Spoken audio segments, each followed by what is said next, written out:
Hello, Durud and Shalom. We be live. Welcome, everyone. Today, we're going to be talking to you guys in a continuation about the Israel-Lebanon conflict that is still going on, even though there's technically supposed to be a ceasefire, the actual situation in the Strait of Hormuz, what is happening in Russia, in Moscow, and how this all affects Iran. There's also a couple of things that we will describe to you that happened in Iran. We can't show you the videos because YouTube will take us down, but let's get started. And as always, we will be answering your guys' questions at any point, so feel free to ask. So, Armin, have you heard anything today in particular from your live streams? Anything that you thought it was interesting? I mean, I don't even know where to start. Yes, first of all, those videos that you're telling, you mentioned, I wish I could share them, but we could post them on X and we could link people to it because Yes, we they can. are very revealing. So, well, once we get to that, I'll tell you what Sohail said about them because I could read what his interpretation is from inside Iran. But yeah, I'm just waiting for you to go through it so that once we get to that point, we could discuss that. Well, we can just say it now, so then when we post it on our X, people can go and take a look. But basically, in these videos, it's body cam footage of the Basiji and the IRGC troops that are shooting at people. Obviously, we can't show this because there's guns, but I have reposted it on my X at least, and I'll repost it again. Armin will as well. So if you guys want to go check that out, it's about 1.5 to 2 minutes of them coordinating with each other on how to best murder Iranian people. So this was from early January. We got some footage from body cam from the people who were killing Iranians, right? And because there's guns involved, we cannot show it to you on YouTube. But you are maybe link to your X in the chat, so for people who want to go watch it, yeah, link it in the chat so people could watch it. But while Ali does that, you're muted. But while Ali does that, let me tell you, my friend Sohail, this is what he said regarding his observation regarding these videos. He said, these are the videos recorded from the Special Forces uniforms showing their actions on January 8th and January 9th. So when they were killing Iranians in tens of thousands inside Iran. And he continues by saying, this footage shows indications that these individuals cannot adequately operate their own weapons and ammunition, to the point where they even fired tear gas towards themselves. They don't even know how to use the Winchester shotgun, I don't know if I read that right, properly to prevent it from jamming. It is clear they are unfamiliar with the weapon. Is that the sense that you got, Ali, as well, from the videos? Absolutely. They kept complaining about how they were suffering from the tear gas themselves rather than the protesters, and they kept telling people behind them, "Don't stand behind me. Don't stand behind me," because he didn't want to get hit by his own colleague there. So yeah, these guys are absolutely amateurs, but all it took was for them to just stand there and start shooting at people, unarmed people, which is why arming them is a pretty viable option going forward. That's a very good point, given how bad these people are. So they managed to get tens of thousands of people killed, even though they're so bad at guns, just because the other side is unarmed, right? So that means that if the Iranian people with just a little bit of a training would be able to defeat such a force. Yep, exactly. Guys, I just reposted it again on my profile if you guys want to go take a look. You don't have to listen to the audio. It's all in. Oh, that post has been deleted. Oh, interesting. What? That's why. Here, I found another one. Here we go. Okay. It's on the profile. If you guys want to go take a look, it's direct body cam footage. Might be a little disturbing, but there's no direct, like you can't see anyone actually. Okay. Yeah.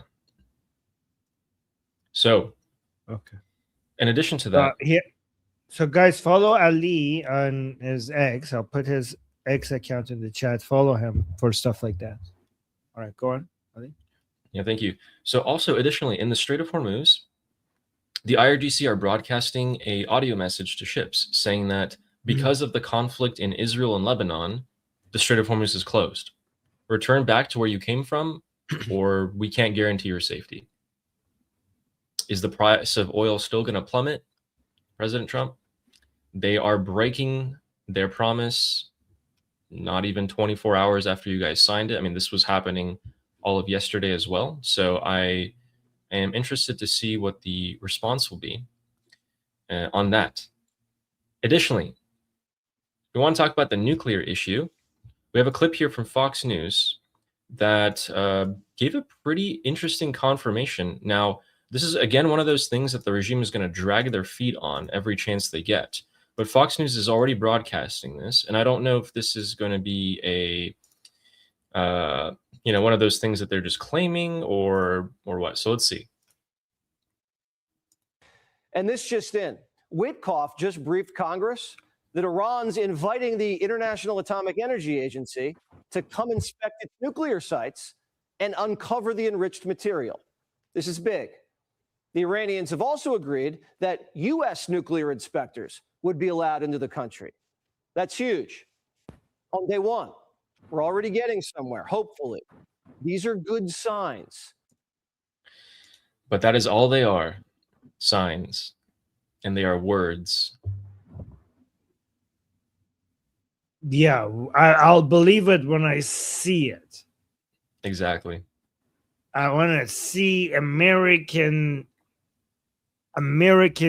on Iranian soil going out and getting the uranium out. If that happens, we are in a new chapter in the history of Iran. Like that would be the new chapter of the fall of the Islamic Republic if that happens. But this is like them saying that, you having somebody within the Islamic Republic, just somebody saying like, hey, yeah, we want you to do that. Like that is not news. That is not news. You're going to be able to find many people within the Islamic Republic saying all sorts of things. So this is not news until it actually happens. Guys, they've done this before, by the way. They've invited IAEA inspectors before. They would just hide stuff. And I know some of you are saying, oh, what about this time? They're just going to do that again? Actually, this time we know where the enriched uranium is. It's buried underneath one of 3 sites. So we go in and we uncover it and we dilute it and we inspect it. So first we send inspectors to confirm that everything's there before we actually send more technical people to go in and dilute it or remove it, whatever they choose to do with it. So they're going to drag their feet on this. Day one, it seems like they told Witkoff. I mean, Witkoff believes anything and everything that the Islamic Republic tells him, so this is not a surprise to me. But whether or not they actually have people go into Iran, that's the first sign that things are actually changing. And guys, no, they can't downblend the uranium themselves because they can't even get to it. They don't have the technology to reach that uranium and dilute it themselves or remove it out. There's only 2 countries in the world that can do it, China and the U.S.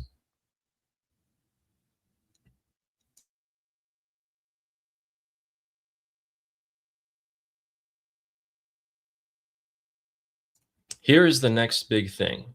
Got some big indicators. Today, there are over 14 or probably 15 refueling tankers active over the Middle East, which is 15 more than there was a few days ago. A few days ago, when no, Armin, you're muted, it says. A few days ago, sorry, guys. Sweet. A few days ago, when the agreement was signed, there was actually 0 tankers in the air at one point. Right now, there's a lot. And then this post is saying that Trump is going to be going to Camp David. This was the same visit that President Trump canceled because there was rain, and he doesn't like going there. But it's basically a military base that's used for strategic planning. And he had a foreign policy team meeting on Iran nuclear issues. in June 2025 at the same base. So that's one indicator of how the nuclear issue could be going forward here. But again, I think that's just something that we have to take a look at. So yeah. What do you think, Armin? Do you think they're going to drag their feet? Because I think they're going to drag their feet. Which side? Both sides. Probably. The Islamic Republic is going to drag their feet on the inspections and letting people come in. I think, here's what I think. I think both sides are interested in delaying right now. I think I think it's possible that I think the chances of military operations will increase significantly after the midterms. We might see, I think it's possible that we see some activity before, but the chances of it seeing, I think United States is interested in delaying this. The Islamic Republic is definitely interested in delaying this. But I think that, the MOU doesn't seem to be getting us closer to a deal, right? And there are just so many obstacles to get to a deal. So I still think it's not over, and I still think that the chances of the military operations coming back at some point, because we're not going to get to a deal, are still high. But I think that but it's not that high before the midterms, and they are high after the midterms. Did you know that Prince Reza Pahlavi 3 hours ago made a statement about what we can do going forward? What? Prince Reza Pahlavi said, in Iran, Iranians are resilient in their fight for freedom. Tens of millions of them continue to organize themselves. We are developing underground networks to be able to achieve that. So here's one of the criticisms for Prince Reza Pahlavi's team. It was that if you guys, some Iranians are saying this, they're saying that if you guys were more competent to support the prince, you would have organized people better during all this time. You would have done this. You would have done that. And it seems like they are taking this criticism pretty well at this point. And also keep in mind, there's only so many legal things that these people can do in supporting Crown Prince Reza Pahlavi. It's not like they have military power or any sort of hard power there. So these criticisms should not be being leveled at Prince Reza Pahlavi and his teams. Yeah, regardless, some Iranians are still doing it. Yeah, I think people don't understand how recently Prince Reza Pahlavi managed to get all of this capital, political capital. It's only recently where his movement is growing this significantly. And also, his political capital shouldn't be used and risked when it's not time for something. I think a lot of people want him to move to a step where if he moves, then because the people are not at that step, he's moving ahead of the people, and then people would not be able to follow. I think every step has to be done properly before we move to the next step. And if a step is not tried and you move to the next step and it fails, then they're going to attack him for moving to that step prematurely. Exactly.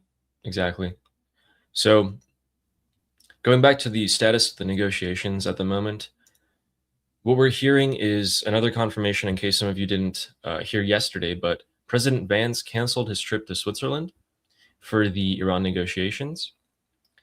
And it seems like this came right after Fars News, Tasnim News, and other such state media, along with audio messages in the Strait of Hormuz by the IRGC, claim that the strait is now closed. At the same time, Foreign Minister Abbas Araghchi came out and said, we have no idea what you're talking about. The strait is open. It's open. We promise. The IRGC at the same time broadcast messages that it is not open. So a little bit of, political play going on there. Regardless, there's a funny picture going around here that at the Switzerland resort, the Qatari and Swiss delegations have met each other face to face and are having lunch. yet the Islamic Republic and American delegations haven't even left their countries. So some people are here being played. Just funny. So let me tell you what I think is happening with the Strait of Hormuz. So people are saying they're getting radio messages from IRGC saying move around. Is that correct? Yeah, multiple. Do we have the audio from that? Yeah, I can find it. So so before you find it, like, let me know what you think about this. I think if I was Ghalibaf, I would be basically telling if I was Ghalibaf and I were trying to survive all of this, okay, I would be telling President Trump this. Like, listen, I have done more than anybody thought is possible. I have managed to get the Supreme Leader to endorse the negotiations before signing of the MOU and only came against it after we signed. I managed to get the IRGC leaders to come and endorse the negotiations. I got the most retarded, jihadi-minded, Durkash crazy mullah in the Islamic Republic, which is Mir Bagheri, come out and endorse the negotiations, right? But I can't control everybody, right? When it comes to the Strait of Hormuz, I'm going to try to do my best for stopping people throwing missiles and drones at the commercial ships, okay? I'm going to try my best, okay? But anybody with a radio system could pick up the radio system and start messaging the commercial ships and telling them to move around. Like, that is hard to stop. Like, there are many people in the IRGC that are not happy about this. I might be able to take their missiles and drones away from them, but I'm not going to be able to hunt down every single IRGC commander all around, the Persian Gulf. I can't hunt everybody down from contacting the captain of ships and telling commercial ships to move around. That is going to be there, right? So you just tell those ships to go through. You just tell those ships to Leroy Jenkins this shit, because they're going to get those messages and I can't stop all the messages. What do you think? It's a perfect little excuse for him. Exactly, you said. Hey, I can't control these people in the IRGC. They're gonna shoot or say that the strait's closed. But hey, it's I'm still your also best bet. true that he can't. I mean, to be fair, he would die if this doesn't work out, right?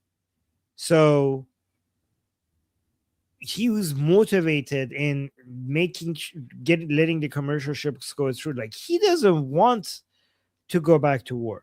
He could be the next Jalili or Shamkhani if we go to. So he's motivated in making this work.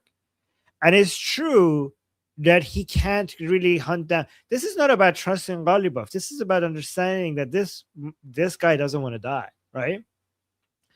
So, and it's true that he can't just go and stop everybody from within the IRGC. I mean, he's already managed to get Ghani, Abdullahi, Mousavi, and a whole bunch of other people to come out saying like yes to the negotiations. That's a big deal. But there's so many IRGC people out there with not even much higher ranking that were like, fuck this shit. This is the blood of the Supreme Leader being, pissed on. I'm gonna call these ships. I'm gonna message these ships and tell them to move. I don't have any missiles and drones to throw at them, but they don't know that. So I'm gonna just contact them and tell them to turn around. Which is exactly why the U.S. might keep them around, to start fighting these people in the IRGC or opposing them. I think the U.S. will just be like, yeah, it's not a big deal. Not a big deal until the midterms. Okay. And then after the midterms, they're like, okay, let's reevaluate this. Right. I think until the midterms, people like us were going to be annoyed and be like, what the fuck? This is a violation of this. That's a violation of that. And Americans are going to look at him like, we don't think so. Right. And then until the midterms, because President Trump is going to be like, let's not mess with the markets or the isocox or anything until we go past elections, and then after that we'll take another look. So I think from our side, there's going to be a lot of frustration by the things that the Islamic Republic does, and President Trump, the White House, is going to come and says like, "It's how they do ceasefire in the Middle East." Okay. Right. I think that's good. That's what's going to happen. Unfortunately, I feel my instincts are telling me the same thing, is that these guys are going to try and downplay everything as much as they can, just to buy time. But here's the problem. We just told you guys that the Islamic Republic doesn't want to meet in Switzerland. They canceled their flight. They also are, some of them are broadcasting like this message. Okay. Now we just explained why, but what stops the Islamic Republic from every little time that Israel attacks Lebanon, attacks Hezbollah, for the Islamic Republic to be like, hey, stop. We're not talking anymore. We're not talking anymore. Close the Strait of Hormuz. So only a few ships can go by. So I think the Islamic Republic is gonna. I think both United States and the Islamic Republic are motivated to try to keep some of the people who are under ass happy, because for example, here's what the Islamic Republic Ghalibaf has to do right now. Okay, so Israel attacks Hezbollah. Pro-regime people are like, what the fuck? They're killing our brothers. Go kill some Israelis and Americans. And Ghalibaf is like, the most I could do is not let some ships through, but also I don't want to go full, crazy. And so Ghalibaf is on two phones, okay? So he's like, people are like calling him from the Islamic Republic, what the fuck? Kill some Zionists. And then he calls President Trump like, these people are going to fucking kill me if I don't do something. And Trump is like, don't you fucking dare. Don't you fucking dare. And he's like, guys, it's not like, I don't know what he's going to tell them. He's going to go back to Trump. It's going to be like, you have to give me something. I can't stop these motherfuckers. I'm going to shoot at something, or I'm going to make a statement saying the Strait of Hormuz is closed, but I don't want to go back to war to you. So you understand? Like he's stuck in the middle. He has to give something to the pro-regime people who are especially after the letter from the Supreme Leader. The pro-regime Iranians are going to be like, what the fuck? This MOU was against the order of the Supreme Leader. So he's like, fuck. So if I'm Ghalibaf, I have to somehow keep these people quiet, while also by giving them something anti-American and anti-Israeli, but also not piss off Trump too much, because I don't want him to go back to military operations, because I don't want to die. Here's the thing, Ali. As Ghalibaf, I also understand that it seems like President Trump really doesn't want to do anything before the midterms. So maybe I could give more to the pro-regime people. Maybe I could be a little bit more annoying to the Americans and Israelis just to keep them happy, because it seems like President Trump has already made up his mind that not much is going to happen before the midterms, right? But President Trump also doesn't want him to think that, because then he will become too emboldened and too confident that he could be annoying to the Americans and Israel. So he would like, you do it. Like, don't you fucking do it. I'm going to kill you. There are other people I could talk to. There are other people with there's nobody. You already killed everybody, okay? You already killed everybody. There's nobody else to talk to. And President Trump could be like, what about that Rouhani guy? What about that Zarif guy? I could talk to them. So don't you fucking dare annoy me. I'll kill you just like I killed the people before you, and I'll move on to the next person. So there's all that. I think those are the conversations that are happening behind the scenes. If we know that, then Rouhani and Zarif and all these other people also definitely know that. That's why Rouhani is out and talking again. They're like, pick me, Trump. I'm here. If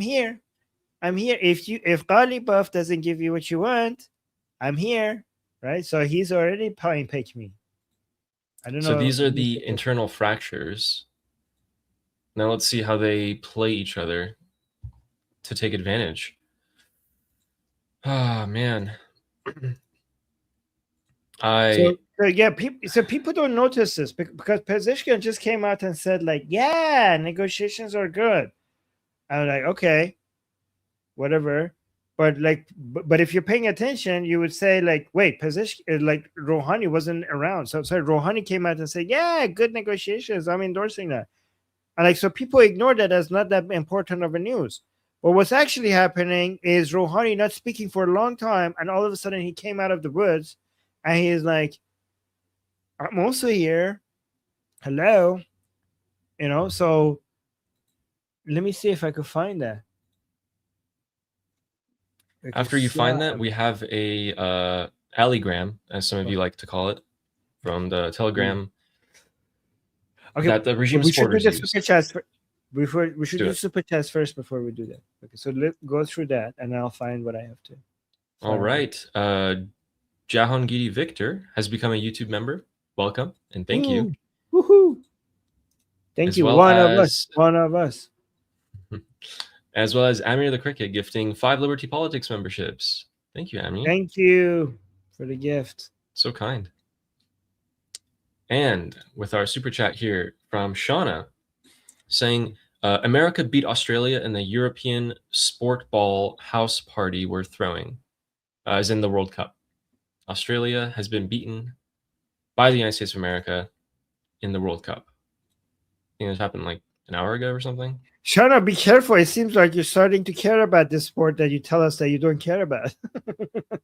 Oh, yeah. Okay. Yeah, well, Shana, what's happening here? You kept on telling me that you don't care about this. It seems like you're following it too closely. These Suspicious. Europeans. Yes. And Jahangiri Victor again, who says, Ali, you are very intelligent and also a vicious monster. And that is needed.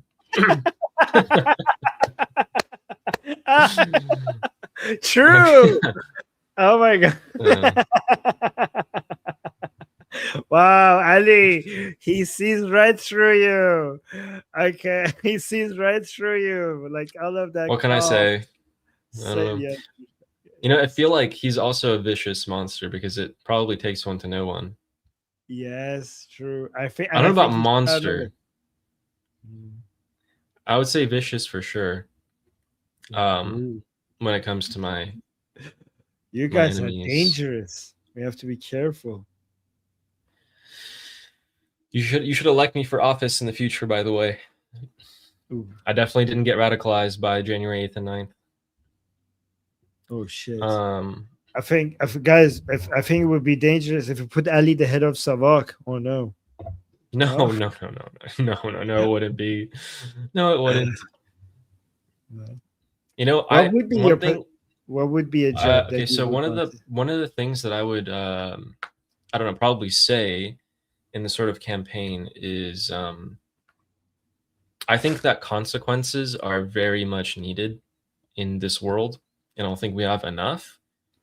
So, like, if you commit crimes and you keep on committing them, you should not just be arrested and let go and arrested and let go. Or if you have some certain crimes that the magnitude of which is really high, you shouldn't just be given like parole or be able to be bailed out like for money, like, you know, stuff like that. Like, I think I'm very much a proponent of very harsh punishment, not only for physical crimes like assault or, you know, stuff like that, but I'm also very much a proponent of things like bribery, like very, very harsh crimes, very harsh punishments for bribery, money laundering, all of the white collar crimes that people do in offices and with money and stuff. I'm very much a proponent of cracking down on those. I do not want to see those. And if it takes, you know, if it literally takes bringing someone who stole millions of dollars from taxpayers in Iran in the future and parading him around the streets in public, if that's what it takes for other people to not do it again, because the next time they think of, you know, stealing money from the government or doing something or, you know, assaulting someone, if that's the punishment, if it's public punishment or if it's very severe, they're not going to do it. These people who are in these like deep states, if they knew that they would get completely exposed and publicly paraded around, or or capital punishment, even execution, if they knew that's what's going to happen to them, they would never do it, ever.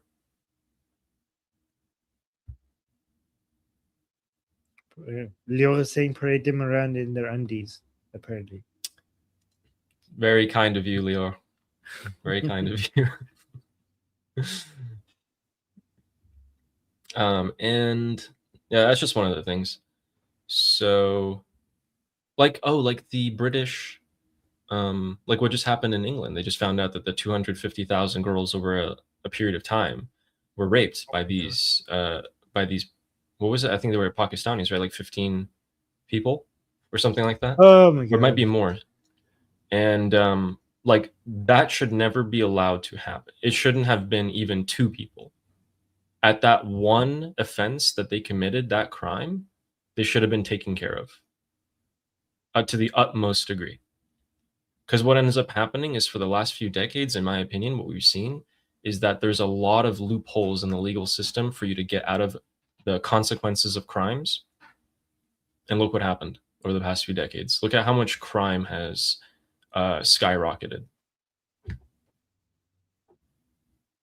Anyway, I just don't want a new and free Iran to have to go through that thing, that kind of cycle. Yeah.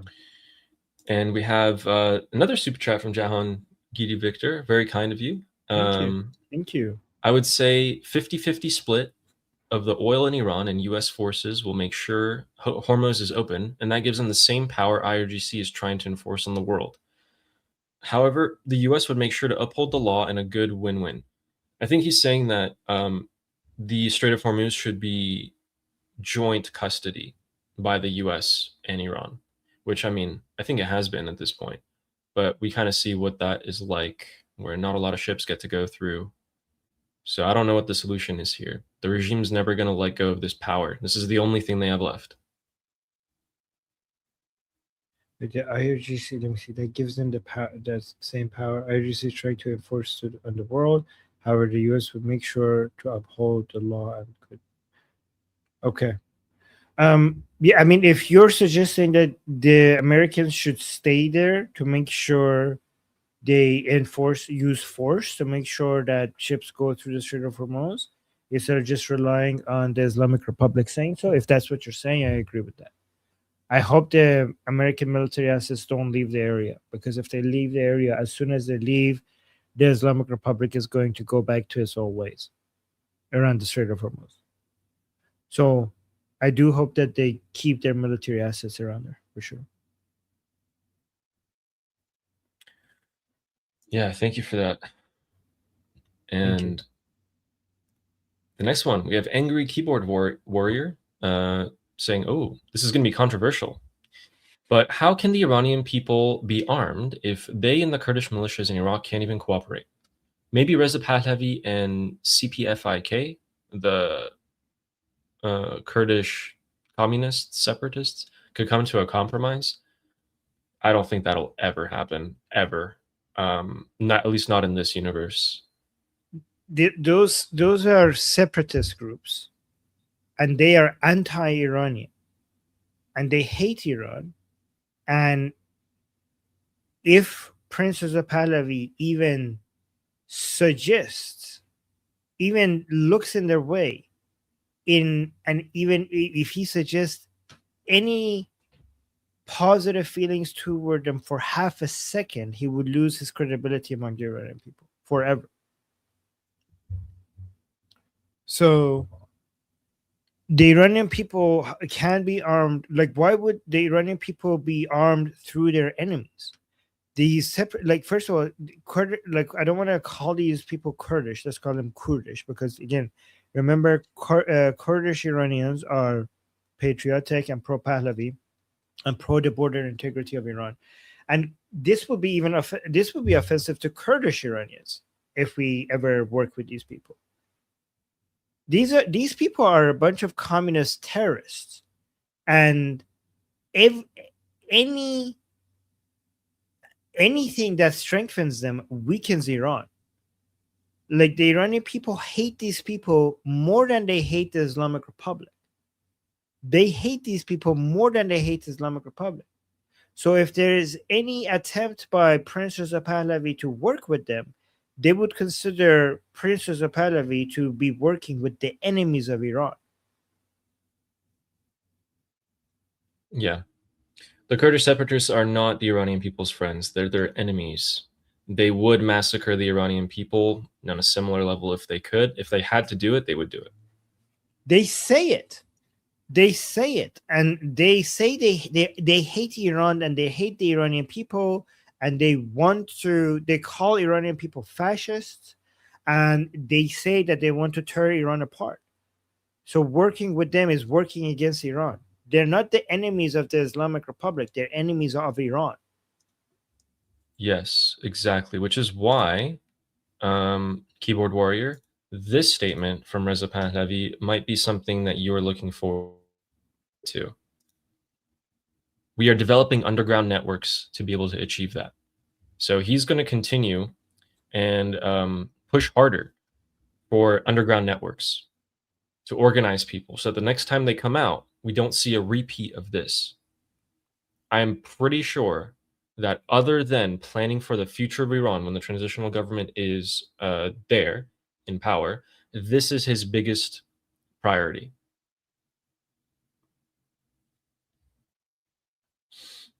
So our next super chat is Hamid. And Hamid is saying, you tell me what happened. How can the Iranian people trust the US again after this betrayal? 40,000 deaths weren't enough for them? Why the US doesn't let Israel destroy the IRGC? The US isn't letting the Israelis destroy the IRGC at the moment because they would like lower gas prices. And if the Strait of Hormuz is closed, the US and most of the countries around the world are going to suffer pretty greatly. And the US is putting that at higher priority at the moment. We'll see what happens after the midterms when they have much less to lose, and have their hands are more freed up again. That's why we're monitoring what President Trump's saying, what Israel is saying. But yeah, go ahead. No, that's completely correct. So, Ahmed, first of all, nobody should be trusting anybody. That's why we should arm the Iranian people so that they can rely on themselves. The Iranian people should do what the Jewish people did. The Jewish people were relying on world powers to defend them until Zionism and Israel became a thing, and Israel became a powerful country with a great military that defends itself. So we should turn into a nation where we could stand on our own feet instead of waiting for the Americans and other people to come help us. And we should start with arming the Iranian people. We should start with that. When it comes to why the Americans are doing what they're doing right now, as Ali just mentioned, as much as we want them to go and kill everybody, if the current economic situation in the United States will mean that there's going to be a bloodbath in the midterms, then whatever help we already received, we're not going to receive that anyways after, if the Democrats manage to take over the House and the Senate, because if they do, then they're going to be able to limit President Trump even more. So if President Trump needs to calm the oil market so that they could reduce inflation inside the United States, so that to give a chance to the Republicans in the midterm, so that the Democrats don't have the upper hand. If that's the plan, I'm not saying that's the reason, but if that's the reason, it also makes sense for us, because as much as you want President Trump to do more, if the Democrats win, we wouldn't even get the level of help that we received already from President Trump. Here's one of the ways that I think about it. If the Democrats win the midterms and they potentially win the next presidential election, the amount of damage that it's already done to the Islamic Republic can start being reversed. A Democratic president can come and fully lift all sanctions and let the Islamic Republic work with them. They would work with them. I don't really doubt that. And they would completely be fooled by the Islamic Republic, because every Democratic president has been so far, and many Republican presidents. So we got help. We got help so far. But if we're going to start seeing a reversal in the amount of help that we've gotten, like if it's going to be helping the Islamic Republic from now on, I'm not with that at all. Yeah. Good question, Hamid. And we have Nechma saying, is it Nechma, right? Nechma. Nechma. No. Nechma. Nechama. Nechama. I feel like we're in the 5th season of a show that I should have stopped watching in the 3rd season. I know, this is like the slow burn. This is it's such a depressing moment. It's such a depressing time for me, where I'm like, oh my god, just 2 weeks ago I was like, yes. I mean, but now I'm like, oh my god, where is it going? I'm trying to figure out where it's going. Well, this is a feeling that we have already experienced multiple times after the previous uprisings of the Iranian people, and it always, after it seemed like it was over, and then we always had the bigger uprising come after. So what I can promise you is that the Iranian people will continue to fight, and they will continue to fight stronger than they did before, every single time. And also, Israel is never going to give up on attacking the Islamic Republic.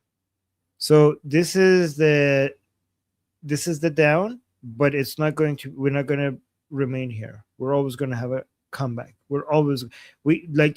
I know for many people watching this is the first time through this roller coaster, but we had this in the 96 protests, and 96. I'm saying this based on the Persian calendar.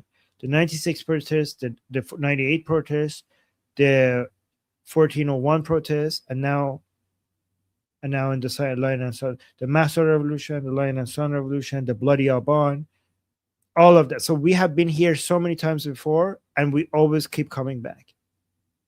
And this is the in-between period, and we always feel like this in the in-between period. But every single time, the Iranian people rise up again.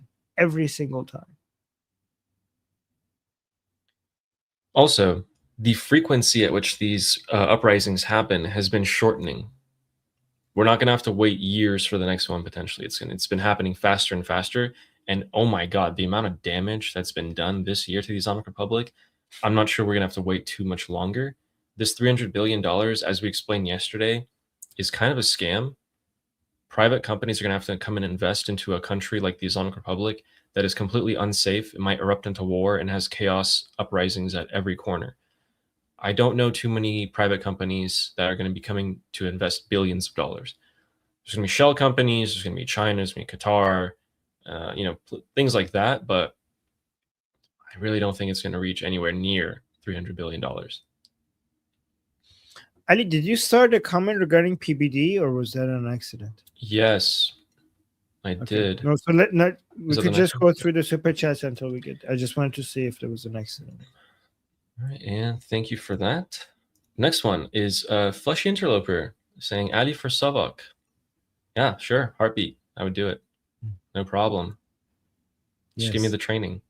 I love learning new skills that can help the future government of the Iran. So for people who don't know, Savak is was Iran's intelligence agency, basically Iran's Mossad and CIA before the Islamic Revolution. And many Iranians want Savak back after the Islamic Republic falls.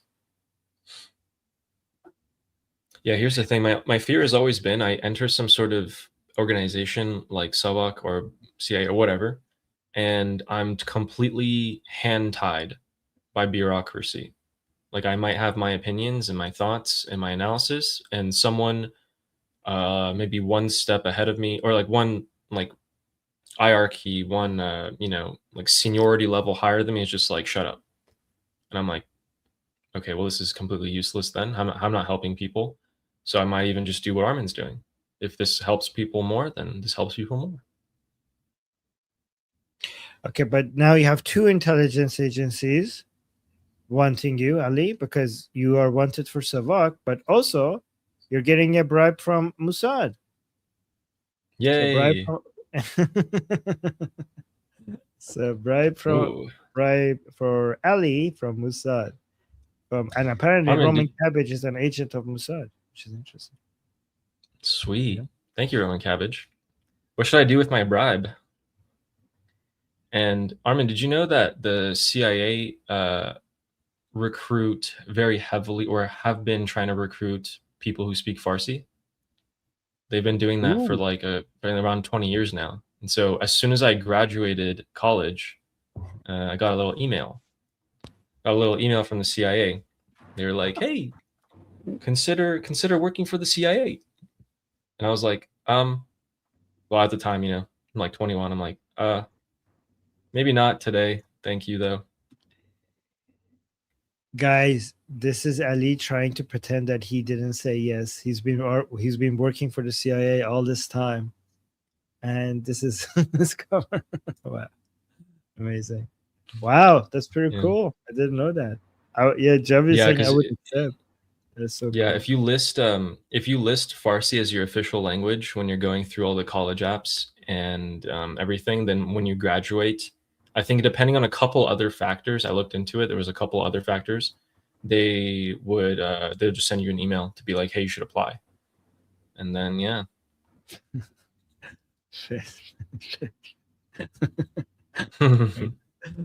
All right, this goes. And Shauna saying, I care about America's house party. The sports ball is just the activities. Also, it just came up on my notifications because the great algorithm knows. Sure. But guys, I'm really enjoying watching Europeans and Japanese people loving America. I don't know if you guys are following this. So yeah, it is America's house party, and people are really loving it. So I'm not following the games, but I am seeing Europe. Ali, have you been seeing this? How many Europeans are impressed with how great America is? Like they're having. It's interesting because people think like, oh yeah, Americans want to go see Europe, right? But Europeans and Japanese people are like so impressed with America. They're like, look at their social media. Their social media posts are going viral, and the number one thing that they keep saying is that the Americans are very generous and very kind, and that everything is big. And they're impressed with the free food before they eat and the free refills. Oh yeah. And they're also overwhelmed with the number of drinks that are available at the machines at the restaurant. They're like, what? So yeah, because I'm like, if you're coming from a lot of these countries, even in Europe, the standard of living is different. Not like to say higher or lower, it's just different. And when you come here, as long as you have money, do whatever you want, and everything's bigger, which means everything's more spaced out. So a lot of people are complaining about how long it takes to get to places. They're like, why is this place so big? Everything's so big. Yeah, there was one person that thought he could walk to the stadium, and he was walking for 8 hours. So it's like, no, he was like, people are like, you can't walk there, and he like that post went viral as well. He was a European, I don't forget from what country, and like, challenge accepted. It's right over there, and he was walking on the highway, and it took him 8 hours. Yeah, I don't. Usually you look up where you're going first, but I guess he didn't. Okay. And the next one is know the figures. Before this war, didn't realize that there were so many common words between Parsi and Bengali. Hundreds of them, if not more. Google, please. Bengali and Parsi, common words. I mean, we are Indo-European, we are part of the same language group. 500 years ago, or 300 years. So from the 1500s to the mid 1800s, the official court language of the Mughal Empire, who ruled India, Pakistan, Bangladesh, and Afghanistan, was Persian. That's why. Ooh. Interesting. Okay, there you go. That's the explanation. Isn't the national anthem of Pakistan in Persian? Like, is the national anthem of Pakistan in Persian?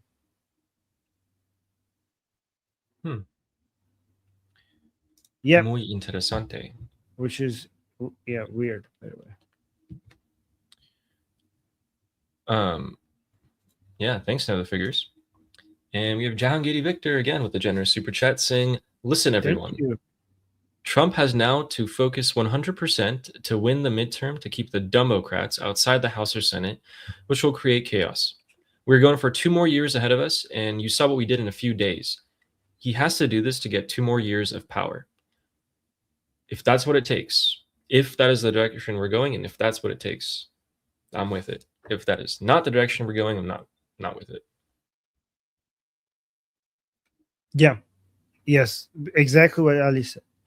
If that's if that's the direction, then I'm 100% behind this. Well, this guy knows what's up. Yeah. And thank you again. And Tay Logan saying at Javisha for Iran, hi again. Oh yeah, I watched a channel PBD. He says he's Iranian. Do you think he has good info or just making money? I truly want your opinion if you know who he is. Yes, so Patrick Bet David is a complete grifter, which means that he goes where the wind blows. If the wind blows in favor of Prince Reza Pahlavi, that is where he goes. If the odds turn against Prince Reza Pahlavi, he also goes against Prince Reza Pahlavi. Actually, it's worse than that. Even when things were going in direction of Prince Reza Pahlavi, because Prince Reza Pahlavi didn't come on his show, he turned 100% against them. Even after the Iranian people were in the streets, shouting Javid Shah and Pahlavi will return everywhere in Iran, he came out and he made the shows against Prince Reza Pahlavi. So, guys, Patrick Bet David is the enemy of the Iranian people. So don't let him use his I am Iranian card as a way to get legitimacy. He's the enemy of Iran and the Iranian people, and he has advocated for the MEK, which is a communist Islamic cult, against Prince Reza Pahlavi, which the Iranian people bled for in the thousands just to be able to shout to tell the whole world that they want Pahlavi back in Iran. That's what he's going against, and that's why he's an enemy of the Iranian people. Absolutely. He's also come out and multiple times say that he thinks that Prince Reza Pahlavi is just going to start blaming everyone except for himself. He's like, that's what he does. That's what Reza Pahlavi does. He blames everyone else except for himself. Every time something happens, he's like, oh, this guy did that and this guy did. He's never done that. Prince Reza Pahlavi has never once blamed anyone except for the Islamic Republic. That is it. And thank you for asking us, by the way. It's great that you come for a clarification here. Yeah. So yeah, he again yesterday actually he came out and ran his mouth against Prince Reza Pahlavi again. Apparently, don't give him airtime. Yeah, I'm not going to give him airtime. Yeah. Basically, he's comparing himself to Prince Reza Pahlavi. He literally came out and said that I could run. He's like, I would be a good choice for running Iran's economy, but like God. I have kids and blah blah blah. Can you send that to me? It might be a good. Do you want to watch it? Oh my God! I have it right here. Sure. Okay. Are you fucking kidding me? How long is it? Before 49 seconds. Okay. 30 days before the U.S. and Israel bombed Tehran, the Times of Israel ran a piece why Patrick Bet David is the leader Iran needs. I think that's all we need to know. This guy comes out.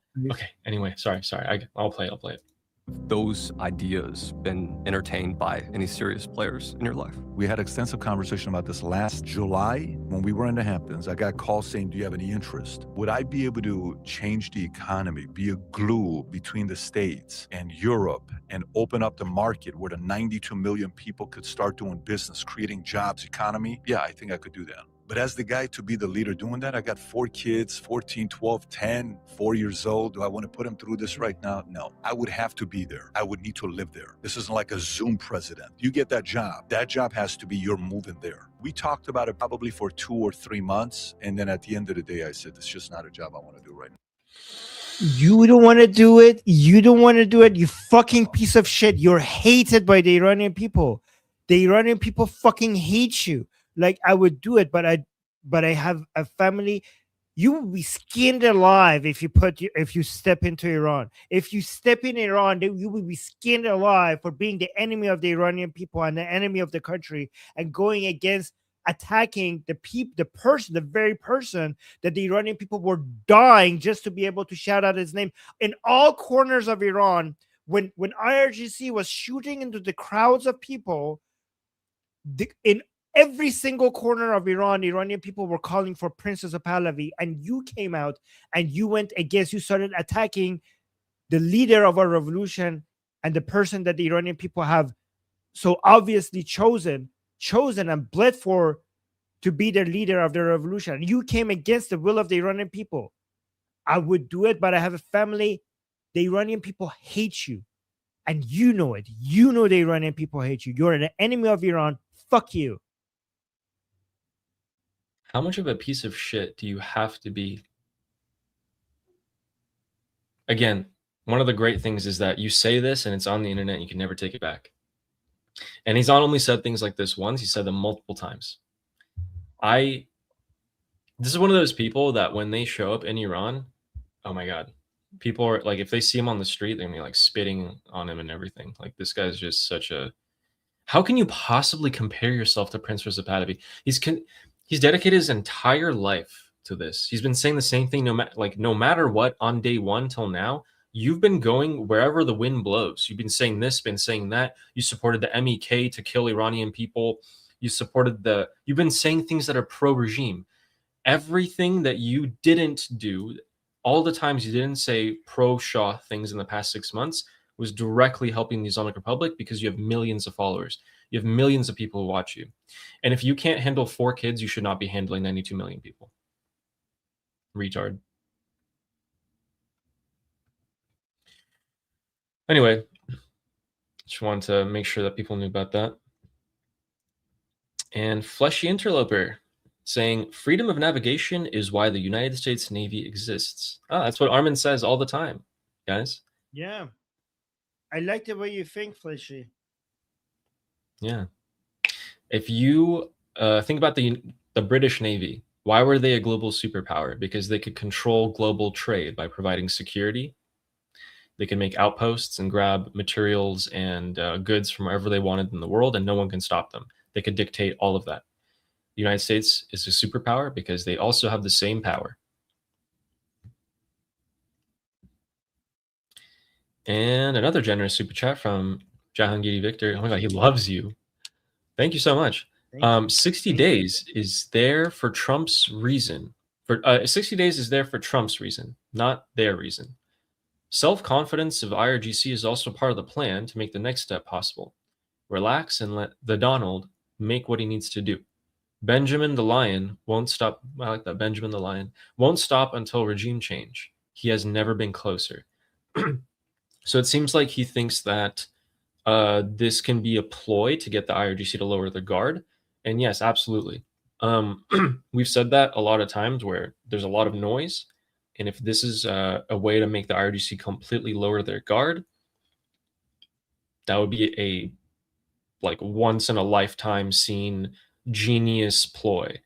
And it would be that once in a lifetime seen genius ploy. So the percentage of that happening is not 0, but it is low.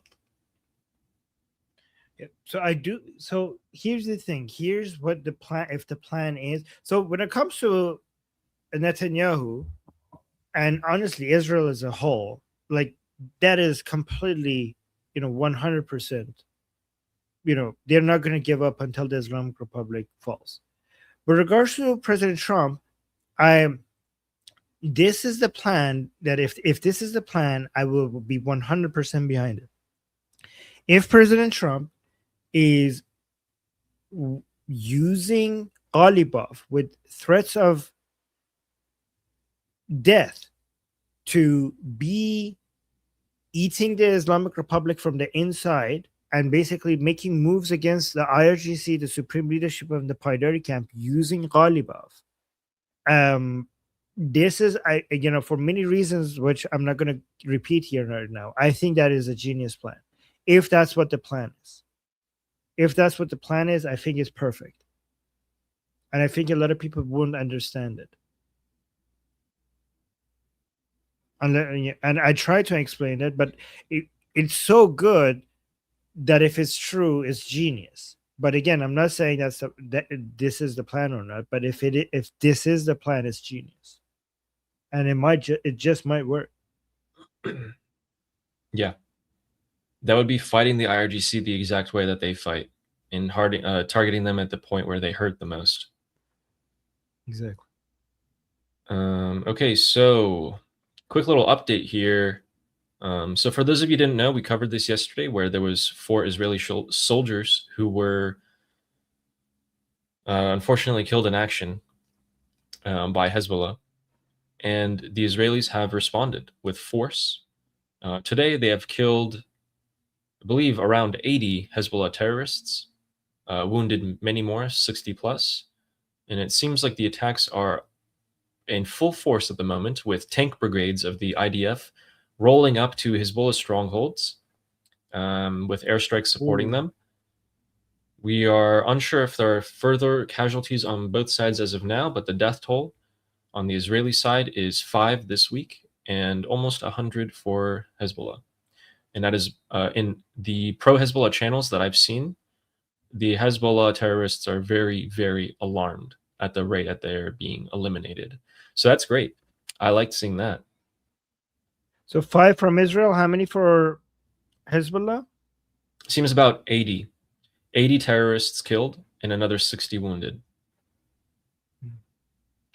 So that's a lot for just a 1 week period in terms of this this operation. Wait, 80 or 18? People are saying 18. 80. 80. Okay. Yes. So we could get those numbers up. Yeah. So a lot of Lebanon is being hit by airstrikes. So the news, because we got news that Israel and Hezbollah both announced ceasefire. So that's all gone. Based on what they announced the ceasefire again today. And since then, Israel has made multiple pushes, heavy pushes with airstrikes and tank pushes, airstrikes.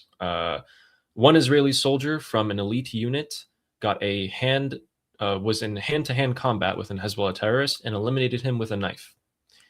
That also happened. Wait. So say that again. In hand-to-hand combat, an Israeli commando eliminated a Hezbollah terrorist with a knife. Hand-to-hand combat with a knife. Today. That happened today. In the last 30 or so hours, 30, 36 hours, day and a half. Holy fuck. That is so bad. Yeah, so this is how intense and close the fighting is.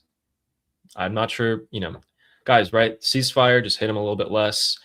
The Strait of Hormuz open, which means that it's a little bit less closed than before. Yeah. This is what we're dealing with. Wow, that is pretty badass.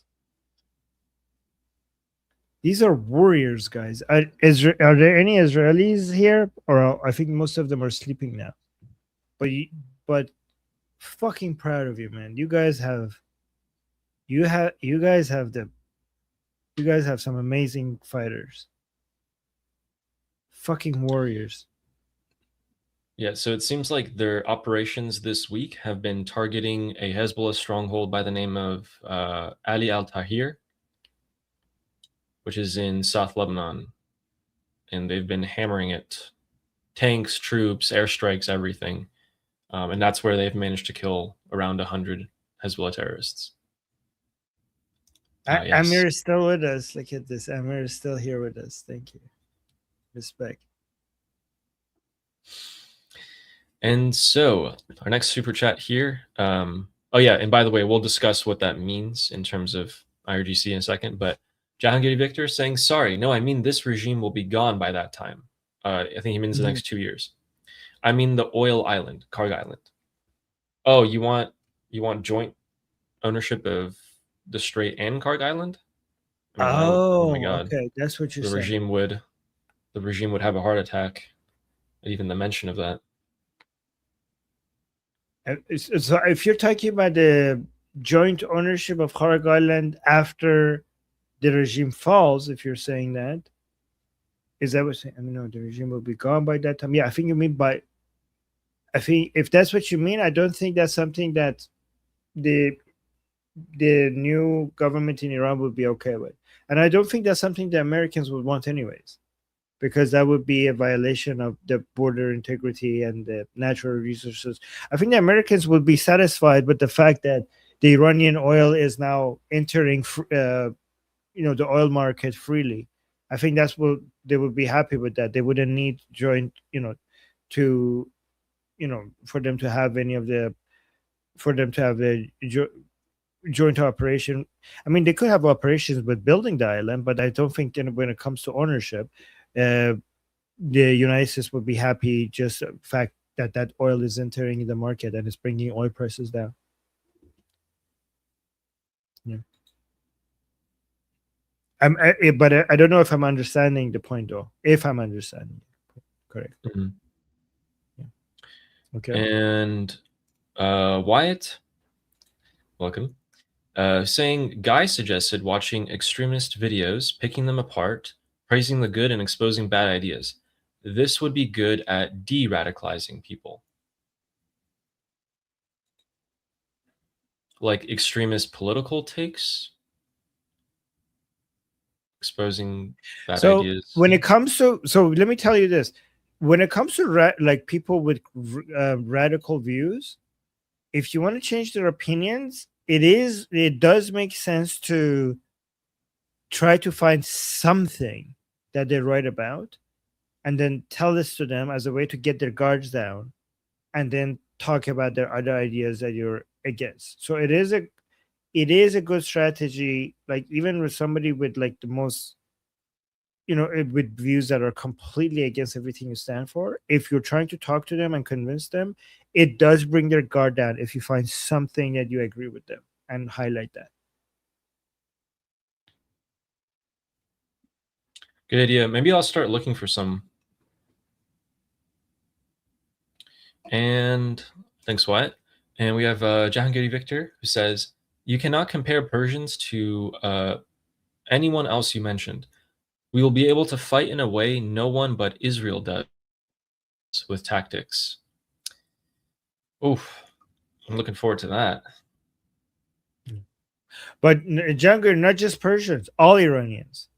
Persians, Kurdish, Bakhtiyari, Gilaki, Azeri, Turkmen, Baluchi, Arab. We have a 3% Arab population, and our Bakhtiyari Iranians are some of the most fierce fighters. So them too. Yes. I think he would very much like to join Jews. one of these forces. Yes. Oh, yes, I think Jews. Jahangir is waiting to join. Yeah. The Jews. Jews. We have Iranian Jews. Sorry, I forgot Jews in Iran. Yes, them too. But Ali, this reminds me of the fact that we have to remind people that Savak used to be trained by Mossad. Yeah, they did. They would go to Israel. They would sit in classes and learn from Mossad agents, and they would come back to Iran. Somebody pictures of that, so no one can say it's not true. Fleshy Interloper. Lior was asking how many Jews live in Iran. I just looked it up. Between 8,000 to 15,000 right now. Wow, very low. So much more. Yeah, very low. It used to be so much more. Yeah. Wow. And Fleshy Interloper saying Strait is only 20% open. Not sure MOU is working. Exactly. Remember, guys, the strait being open is just, it's a little bit less closed. That's all it means. So bring back the blockade then, if they're not opening it. Yeah. But apparently both sides are broadcasting messages that the strait is still closed. So I think what is happening is each side is trying to get the advantage from the other one. They want to see who's going to open it first, to have the assurances, I guess. And the Islamic Republic is still not opening it. So remember, they're playing the Israel-Lebanon card, and they've canceled talks. They're saying we're not even going to talk at this point. It would be disappointing if the blockade is removed and the strait is closed. That would be disappointing. Because Iranian, like these oil tankers from Iranian ports have transited the Strait of Hormuz and are in international waters. Said Ghassanejad, Crown Prince Reza Pahlavi's right-hand man and also the oil expert for Iran, has estimated that these ships that have left have brought in $1.5 billion in revenue for the regime already. Already. It's been a few days. So Wow. this is a disaster if the blockade is removed and they get to sell their oil, but then all these oil ships don't get to leave. That would be disappointing. Now we'll see if Project Economic Fury by Scott Bessent does something about this money, because a lot of these tankers, guys, are they're gray area in terms of legality. They're shadow fleet ships. They're not owned by the Islamic Republic directly. They're flagged out of like, Bolivia or like Vietnam or some other country. So there's some area there. We'll see what Scott Bessent does about it. Pokigo says Israel is part of an excuse, actually a trap for the IRGC, who's also been a member for 1 month. Thank you. Do you think that that Lebanon is a trap for the IRGC? Because it seems like they're milking it pretty well so far. Who's milking it? The IRGC are milking it to be like, hey, Israel's hitting Lebanese people, even though we ordered Hezbollah to attack Israel. So here's how Israel can be. Let me put my 5D chess hat on. Okay. Here's how Israel could be a trap for the IRGC. Okay.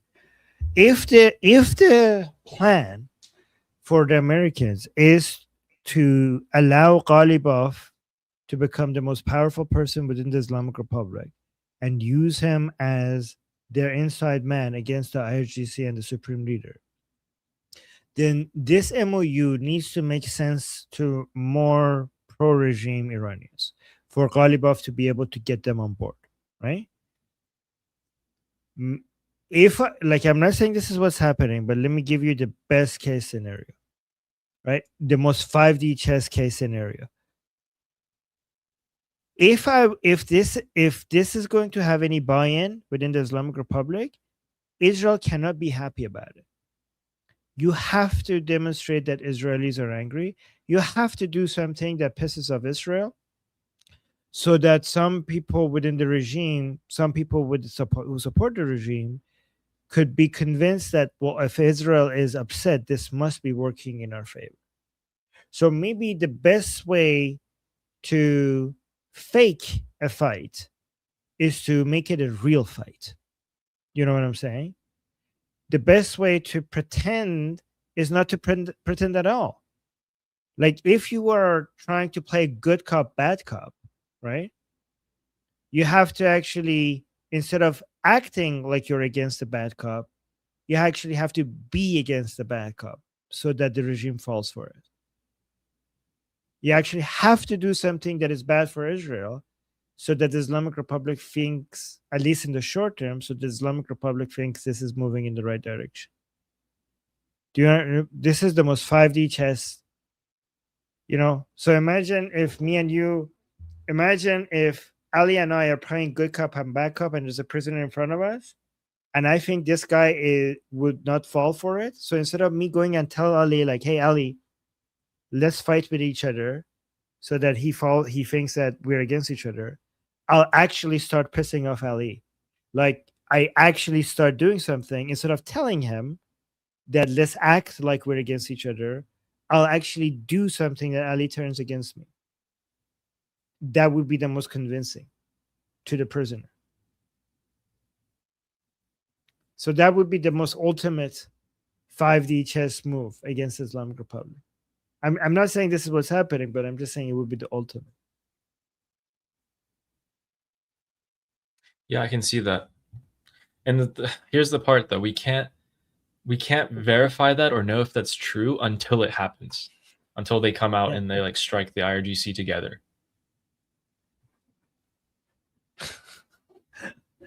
Yes. This is like so meta. It's like, I don't know. This person gets like you might have outsmarted me, but I outsmarted your outsmarting. Yes, pretty much. Anyways, there's layers to this.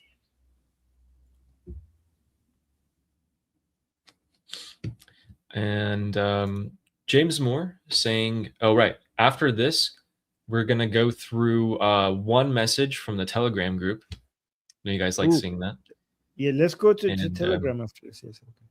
Okay. James Moore is saying, "And we, as friends of Mossad, will continue to bribe you. I can neither confirm nor deny any connection." Okay, guys, somebody take a note that James is with Mossad. Okay, because somebody every time we hear James talking, let it be known that he's from Mossad. Okay. You know, he speaks like Mossad because Mossad always like comes out and say, "We'll neither confirm or deny this." So pretty much Mossad. Thank you for your support. Okay, and a quick little break from the super chats to go through one of you guys' apparently favorite segments. And let me share my screen. Remove the comments. Here, I'll remove it for you. Thank you. Okay. So this one's a tiny bit lengthier. Let me translate it real quick. All right. Ooh. So someone was basically saying in this So no, this wait, give part, context for people who might know. Okay, so yeah, Ali goes into IRGC Telegram groups. So this is Fars News. That means like this is their group. So people who are in there, they're pro-regime. And he goes and finds the best comments. He goes and finds comments that will show what the regime supporters are thinking. Right? So let's go. What is this one? So someone was saying that, listen, decline? What do you mean the Islamic Republic is declining? We're not declining. I don't see any indication of us declining. We're just like a regime supporter. And then this declining guy... Declining what? Declining yeah, what? we're bringing up the message here. So this was the original message that this person is responding to, and we'll go to it right now. Okay.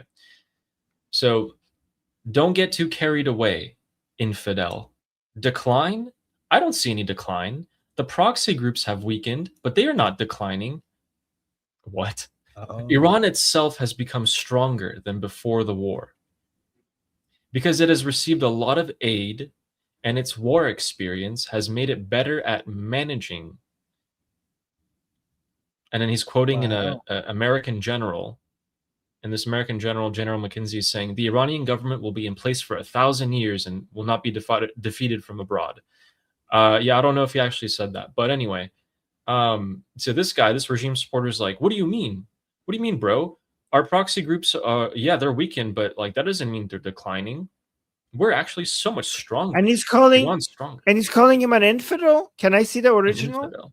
Yeah, of course. And then we have a real good response. Kafir John. Oh my god. So guys, look at this.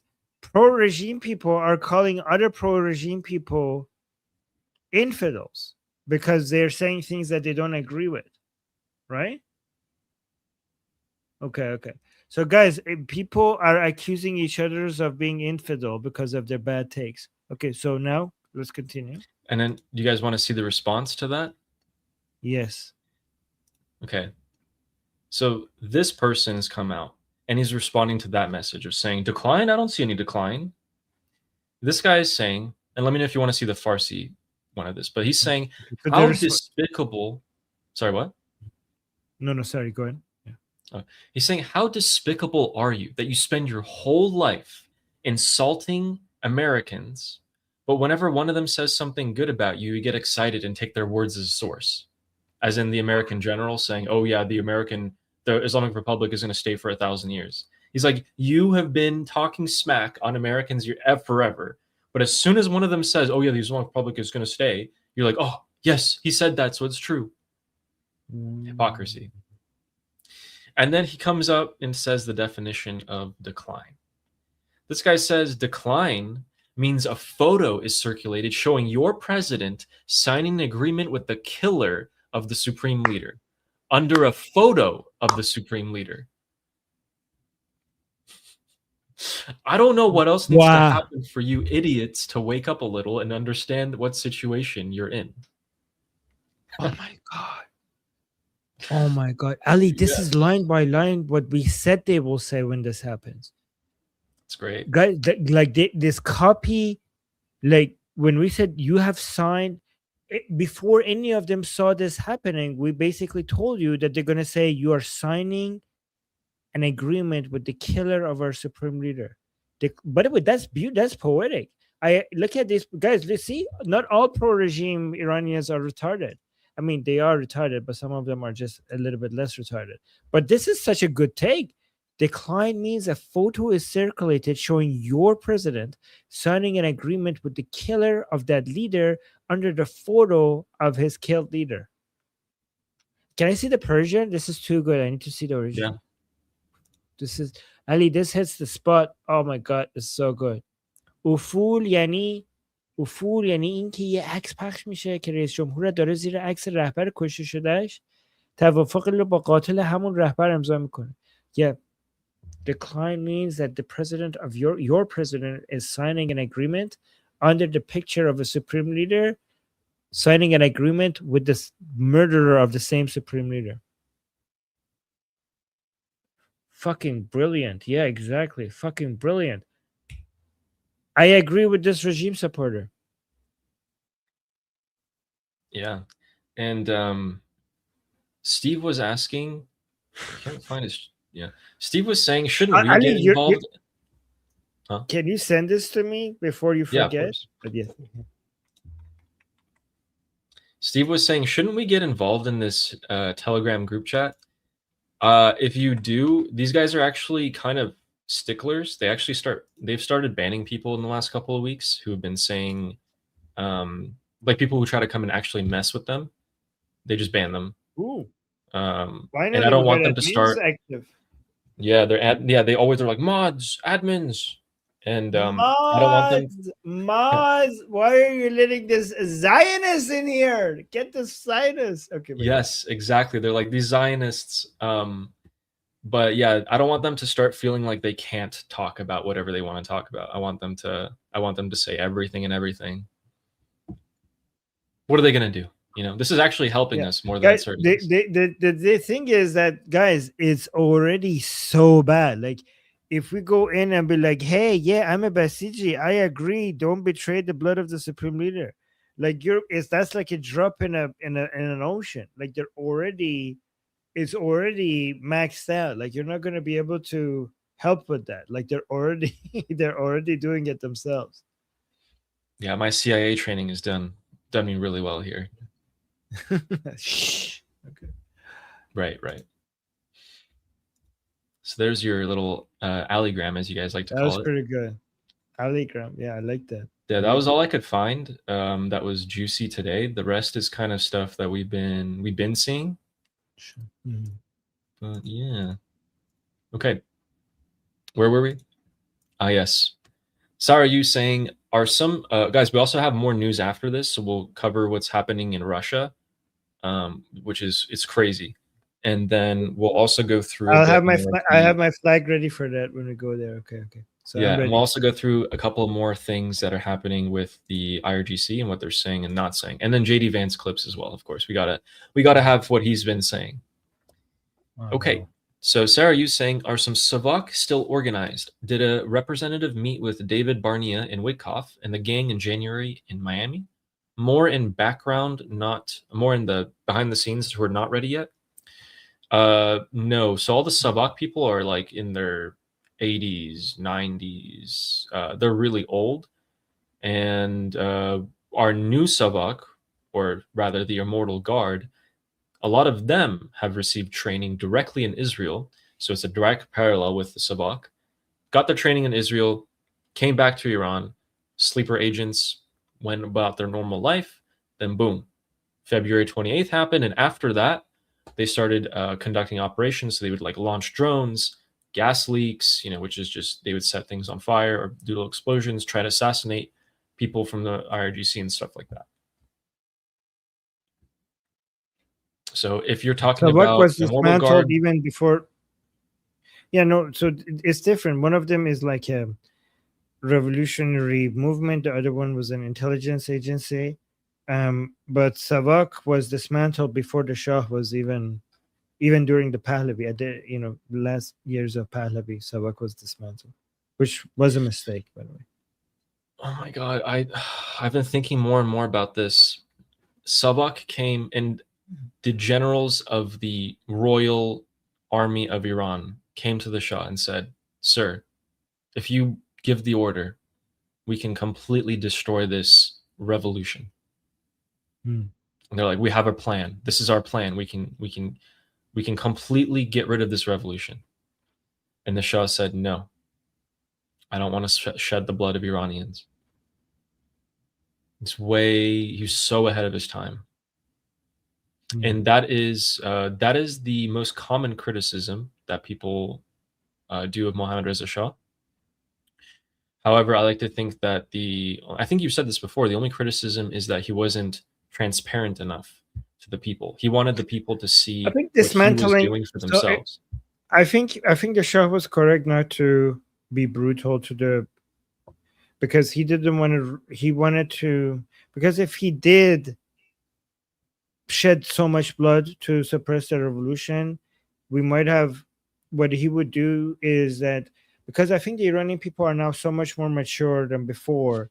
But if the Shah was forcing himself up on the people, we wouldn't get to the point. Like we were so behind. The Iranian people were so behind their own Shah in maturity, right? And if you forced your way upon the people, then you will never get to the point where the society itself comes to the awareness of what works and what doesn't work. And the Shah was investing in the Iranian people. He didn't want to impose himself on the Iranian people. But I think one of the only mistakes that the Shah might have done is that he dismantled the Savak. I think the Savak shouldn't have been dismantled. One of the few mistakes he made. Yeah. And thanks, Sarah. John Giddy Victor saying, after they won the midterm, you will see 100-degree 80 turn with boots on the ground. We love you from Sweden. Oh, with boots on the ground. Maybe the southern coast of Iran? Maybe. But yeah, anywhere else, I don't know. Special operations. Yeah, thank you, John Giddy Victor. Who also says Jahangir.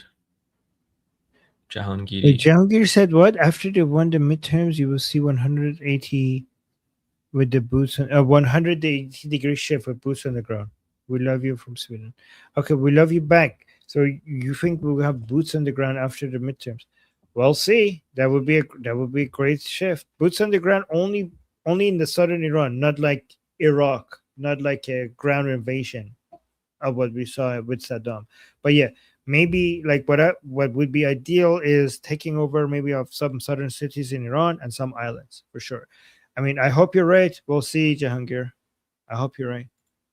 Okay, sorry, Ali, I keep interrupting you. No, not at all. Who also said, saving for the Trump gold card. I'm coming soon. To America? Okay. Okay. How much you have to pay for you can pay to get a gold card? Yep. Which lets you do what exactly? It's like a green card, but you pay for it, I think. You just pay for it and you go. Okay. Yeah. And Rasa saying there are 2 links to Parsi and Indian languages. First one is pre-Mughal Sanskrit Parsi, then post-Mughal Parsi, Hindu, Urdu, others. Yeah, but they all come from Iran. Yeah, so that's one of them is ancient, one of them is more recent. Yeah, the ancient one was what I was talking about. It's like part of the same language group, Indo-European. Yeah. Yeah. Rasa is right, very let's go. interested in that. Yeah. So let's move through these. I'll do so. Yael from Jerusalem saying, I have some issues to share with my background history, but not here. Can I email you? I'm not allowed to send as it's not letting me to send with no sensitive info. Had to dump it down. Okay, yeah. I mean, you could.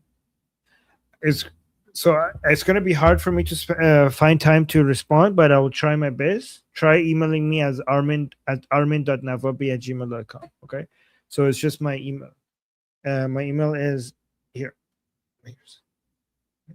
Yeah, armin.navobi@gmail.com. And then we got the next super chat from Jahangir saying he's a scammer and has no morals. Yep, exactly. Patrick Bet-David for sure. And he's saying Patrick Bet-David, tough to set it, which guys means spit be upon your head. Yes, or khak to set it. Khak to set it is more common. And thank you for, yeah, completely agree. Shana with the super chat saying the U.S. Navy exists because Muslims kept kidnapping our people.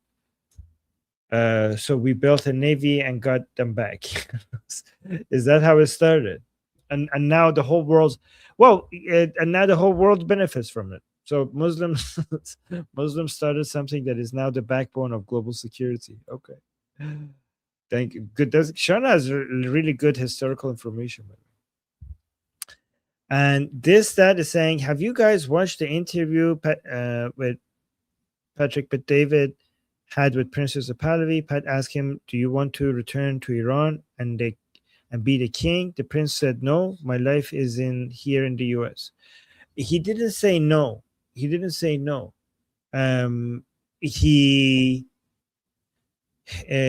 said he has roots here in the U.S. and it would be difficult. And his family has friends, like his children, for example, grew up in the United States with all sorts of connections and friends, and they have no roots in Iran, right? And he has many, many times mentioned that he is willing to go to Iran. It might mean that he wouldn't take his family. It might mean that he would, but he has many times said that he is going to go to Iran as soon as, not even after actually his eagerness to go back to Iran is actually too, I think might be too much, because his message, actually, if you actually look at his messages, he says he will go back to Iran as soon as the first few cities in Iran are liberated, even when the Islamic Republic is still in power, which I think is actually too dangerous. So if you actually look at his messages, he has very, very explicitly, clearly and directly has said that he wants to go to Iran and lead the revolution from inside Iran as soon as the first city is liberated. Nail Bunny, thank you so much for the membership gifts. Oh, thank you. Okay, not Nail Bunny. I'm sorry. Mrs. Claus. Okay. So Amir is Santa Claus and Nail Bunny is Mrs. Claus. Thank you for all the gifts. And then James, thank you so much for the super chat saying, so half of 15,000 Jewish Iranian citizens who are well armed, what? Perhaps they could get a religious donation from Israel through the yet to be arranged rabbi system. So yeah, that would be very dangerous, and the Jewish Iranian citizens are heavily monitored, and I don't think that the Islamic Republic is going to let those donations get to them. And actually, if there is any news regarding Jewish people in Iran um, getting donation from outside, the whole community will be, the Islamic Republic will, like, it will be very, very dangerous. I think if the Iranian people are being armed, it should. I mean, I know you're joking, by the way, but I'm just going to use it as an opportunity to say that if the Iranian people get armed, it shouldn't be based on religion, ethnicity, or anything else. It should just be Iranian people as a whole who are willing to fight against the regime. Whether they're Jewish, Zoroastrian, atheist, whatever, right? Baluchi, Kurd, Persian, Bakhtiari, anything. It should be based on who wants to get armed and fight rather than belonging to a group or not. In fact, you're not going to be able to find people's willingness to fight based on the membership of their community, the ethnic community that they're members of. You're just going to be able to find who's willing to fight based on who shows up to fight. So it doesn't make any sense to target any specific community. Jahangir, thank you so much for the super chat, saying MOU is constructed to fail. You might be right. I like the way you think. Shai Mohebbi saying MOU was written by Zarif. His piece is this: a deal Tehran can take, published by Foreign Affairs back in April. It literally includes all its bullet points. You sound like the Paidari people. Ali, what do you think about this? That's exactly what the Paidari people are accusing Ghalibaf of, and Pezeshkian and Araghchi. They're like, because remember, the pro-regime people think Zarif is definitely a Zionist agent, like definitely a Zionist agent. So sometimes in Iran, when you say like you're taking orders from Zarif or Rouhani, that's basically the same as saying you're taking orders from Israelis. So this is exactly what the pro-regime, anti-deal Iranians are accusing Ghalibaf, Araghchi, and Pezeshkian of. What do you think, Eddie? I think they're playing their part well so far. And I don't know, maybe Shay did his research and then saw what the Paidars are being accused of. Yeah. I think that's probably very likely. This is a good reminder to Ghalibaf that there are other people to talk to. Like, don't you think that if we kill you, it's over? There are other people like Zarif, Rouhani, Khatami, Khomeini. All right. So, here's what I was thinking. Yeah. Last night I was thinking if the rivalry between the IRGC commanders and Ghalibaf reaches a boiling point, that is also a window for the US to talk to someone in the IRGC, a hardliner, who might be very desperate to get rid of Ghalibaf and would be willing to make an underhanded deal with the Americans or the Israelis. Like anything's like the fractures and the cracks that we're going to see are going to amplify, and that's going to be opportunity for infiltration at every level, in my opinion. Yeah. It could be. It is also true that the Americans haven't, like, because the Americans went through, like, here's the thing. Before Ghalibaf, Larijani was the person the Americans were focusing on, right? And then he was killed, right? So this is, so far the Americans have been like, now you, no good, dead. Now you, no good, dead. And now they're going to Ghalibaf. So Ghalibaf must be performing very well based on the American standards for him to still be alive. So it's hard to compete with all the other people if Ghalibaf is actually, if anybody else wants to be like, hey, pick me, like the Americans may be like, this guy is so far okay.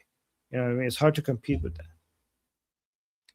I think the Americans are going to keep abusing, or rather trying to get the upper hand on Ghalibaf. And to a certain point, Ghalibaf can't, he can only spin it so much that he's winning, when in reality he's being taken advantage of by the Americans. And I think at a certain point, after he can't spin it anymore as like him still having the upper hand, they're going to keep on pushing him, and he can't do it, and maybe someone new steps in. We'll see. All right, let's do the super chat so that we could get to Yeah. the Russia part. Yeah. Siddhartha is saying almost certainly not Mossad here, responding to Officer James Moore's electronic dead drop. Oh no. Electronic dead drop. Almost Yeah, certain. that's what I would do if I was Mossad. I would put a completely South Indian username, and then I would be like, I'm not Mossad. But I would have made the grammar like as someone who doesn't speak English, so I could sell it even further. Guys, if you ever want to stalk on your significant other, if you want to stalk someone, all you got to do is just take a random Indian person's picture, put it as your profile picture, make your username like very, very Indian, and then act like you barely, you speak kind of broken English, and that's it. That's your perfect way. People will be like, oh, that's just some random person in India. But in reality, do what? To stalk someone, like if they have a private profile or something, you just follow them. They're like, oh, it's just some random person from India. Okay, why not let them follow me? You seem to have been, Ali. Who are you stalking, and what is the name on your fake Indian accounts? I'm just saying this was too specific. This was too specific. You have done this. You are stalking somebody using an Indian account. Okay. It works. It works. Okay, it worked. Wow, we got confirmation. This was too specific. Okay, Ali is doing that. Okay. Oh my god. And Nail Bunny. He's not even he's not even denying it. He's like, yeah, well, it works. Yeah, good luck finding it. Good luck finding it. They'll never find it. And Miss Claus here, Nail Bunny, saying JD Vance is still treating the 12er Shia Islamic death cult as if it's a government that want Iran to thrive rather than to burn, to light the flame of Islam around the world. It is maddening. JD Vance is still treating the 12er Shia Islamic death cult as if it's a government that wants Iran to thrive. Yeah, that's it. That's what his language sounds like. Yeah, exactly. Thrive rather than burn to light the flame of Islam around the world. Yep, JD Vance doesn't at all understand the Islamic Republic. Compare JD Vance's understanding of the Islamic Republic to Marco Rubio. Like, it's like a PhD level understanding compared to a 5-year-old. Exactly. Speaking of JD Vance, I'm going to sneak in something right here. We don't have to discuss it. I just want you guys to listen to it, okay? And sorry, if I had to listen to it, so do you. Oh, no. Oh, no. Anti-Semitic. And so I do think that sometimes, advocates of Israel or pro-Israel people in the United States make two critical mistakes. One, on the one hand, is not delineating between America's interests and Israeli interests, because they're not always the same. But the second is always conflating criticism of a particular government with Jew hatred. Because if everything is Jew hatred, nothing is Jew hatred. I actually think Jew hatred is very bad, which is why I think we have to be very careful about not calling it's kind of like how progressives for 20 years called everything racist. And if everything is racism, nothing is racism. Bullshit. Fucking bullshit. Sneaky. Who the fuck? What are you talking, guys? The people who complain about Israel being criticized and people labeling it as Jew hatred are people who actually do have Jew hatred, because criticizing Israel is something that Israelis do all the fucking time. I have criticized Israel many times. People don't call me a Jew hater because they know I love Israel. Okay, if you're being constantly called a Jew hater, is because you're probably a Jew hater. And exactly, Nail Bunny is saying he sounds like Tucker. He sounds exactly like Tucker right now. They're friends. Fuck off. Or they were publicly. I don't know if they're still publicly. They're probably not publicly friends anymore, but they were friends. Just saying. And also, Israelis completely understand completely understand that American interests and Israeli interests are two different things. That's why every time they're arguing for Israel, they talk about the mutual interests between Israel and the United States. They don't talk to the Americans regarding this is what you need to do for Israel. They talk about why our partnership and cooperation benefits both countries. That's what they talk about. You don't need to. This is so fucking retarded. You don't need to argue to Americans. Like this is so shows such a lack of gratefulness and appreciation for what Israel has done for the United States. If there's one country on earth where you don't need to go and tell Americans why its strength and supporting it and cooperating with it is America first and it helps Americans, it's Israel. You don't need to remind them, like you don't need. He says Israelis forget that America has its own interests. No, Israelis don't forget that. What you forget is that Israel is good for America. What you forget is that a stronger Israel is good for America. It is within the interest of the United States for Israel to continue getting stronger and getting all the help and support that it needs. Israelis have died more than Americans. Israeli soldiers have died more than Americans, killing America's enemies, who happen to also be Israel's enemies.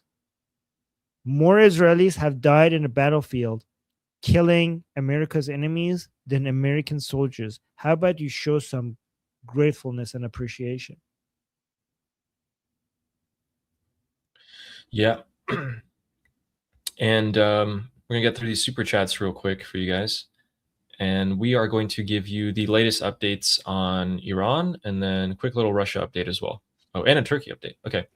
So, Know the Figures is saying that U.S. crude oil, its 2008 high was $147. And the high in 2022, $129. In March, $119. Yesterday, $73. Now take into account inflation. Why are people complaining about oil price? That's a good point. That's a very good point. Very good point. Here's the thing that you need to add to that. Even if people are not, putting these numbers together and they're still complaining, at the end of the day, what matters is what they think rather than what's reality. Like when it comes to midterm elections, if they're complaining about it, then it matters, even if your numbers are true, which it is true. But that's a those are really good. That's a really good perspective. Thank you so much. I went to my phone. Your points were so good that I went to my phone and I screenshotted my screen just so that I could save what you just said. Yeah. Yeah, when you zoom out a little bit, that's a good point. Thank you. Yeah. And Yale says, thanks, Armin. But the email. You're welcome. Thank you. Thanks, Yale. Thank you. And Wyatt says, in the 70s, we had 3 TV networks. All 3 were liberal. All 3 hated the Shah and accused him of being a fascist. The media messed up Iran. The media, the same media who prop up the IRGC. Weird. Right. This is why we and you and all of us need to be the media now, so that these people don't have monopoly over what the truth is. And people are watching less and less TV and more YouTube. Thanks, Wyatt. And Sammy Banano, in his podcast this morning, PBD was showing off his new merch, a lion and sun hat, and he acknowledged Pahlavi praised a free Iran and bashed the IRGC. I'm telling you, literally 3 weeks ago, he was saying the exact opposite thing. Now he's going back to being like, oh, Pahlavi. You know what happened? He thought that he has the power to stand against Pahlavi because he thinks that I have a big audience. He didn't realize how big the Pahlavi movement is. He he thought that he has a chance in challenging Pahlavi, and then he realized that the Pahlavi force is so much bigger than a fucking podcast. And now he's trying to submit and come back. There's so many Iranians turned against him, and he's like, oh fuck. Like, he had this one Iranian card, and so many Iranians ended up hating him, and now he's trying to undo the damage that he did to himself. It was too late. Too late, fucker. He's only sorry because he got caught, and it looks like the data he got back from his podcast show that he lost some viewers. Yeah, I fucking hate that guy. Like, think about it. Like, you go around, keep telling people like, I'm Iranian, talk to me because I'm Iranian, and now you manage to make almost every Iranian hate you. So you lost that card, and now he's trying to undo that damage. Too late. We're not gonna let the world forget that you turned against the Iranian people exactly at the worst time, in the darkest moments of our history. You came out and you turned against the Iranian people, and we're never gonna forget that. Fuck you. The worst time to do it with the big audience that you had as well. You didn't help us one bit. You only did damage. James Moore saying the weather is fine when the goats are sleeping. The goats. What is that? Might be a New Zealand saying. The goats are sleeping. You stay away from those goats. I'm just kidding. Oh, yeah. Or is this sheep? I'm just kidding. I'm kidding. I'm just kidding. Love you. Wait, James, can you explain that one thing? Yeah, we'll come back to that. And Siddhartha says, cover blown. Real South Asians use broken English. No, I'm just saying, if you want to really play the part, okay, you want to really like feel like you're no sort of threat. There's no correlation. Anyway. And Dom Dividend saying Qatari lobby wants you to believe Israel is the only country with a lobby. They do. They put so much focus on, what is it, APAC? You know, I have a criticism. Yeah, APAC. I do have, guys, look at this. People are like, oh, if you criticize Israel, you become a Jew hater. I have criticized Israel many, many times. And now that you're mentioning this, Dom Dividend, I'm going to repeat one of my main complaints regarding, guys, look at this. Let me tell me if I'm a Jew hater for saying this. Here's what I don't like about Israel. Okay? I don't like the fact that they don't invest enough in lobbying. Like, we don't actually have an Israeli lobby. If Israel doesn't even have a lobby in the United States because APAC is American. APAC is American. APAC is not an Israeli lobby. APAC is American Jews. American Jews. Guys, last time I checked, American citizens have the fucking right to support the politicians that they want, financially or otherwise. So APAC is not even an Israeli lobby. Qatar has a lobby. China has a lobby. Germany has a lobby.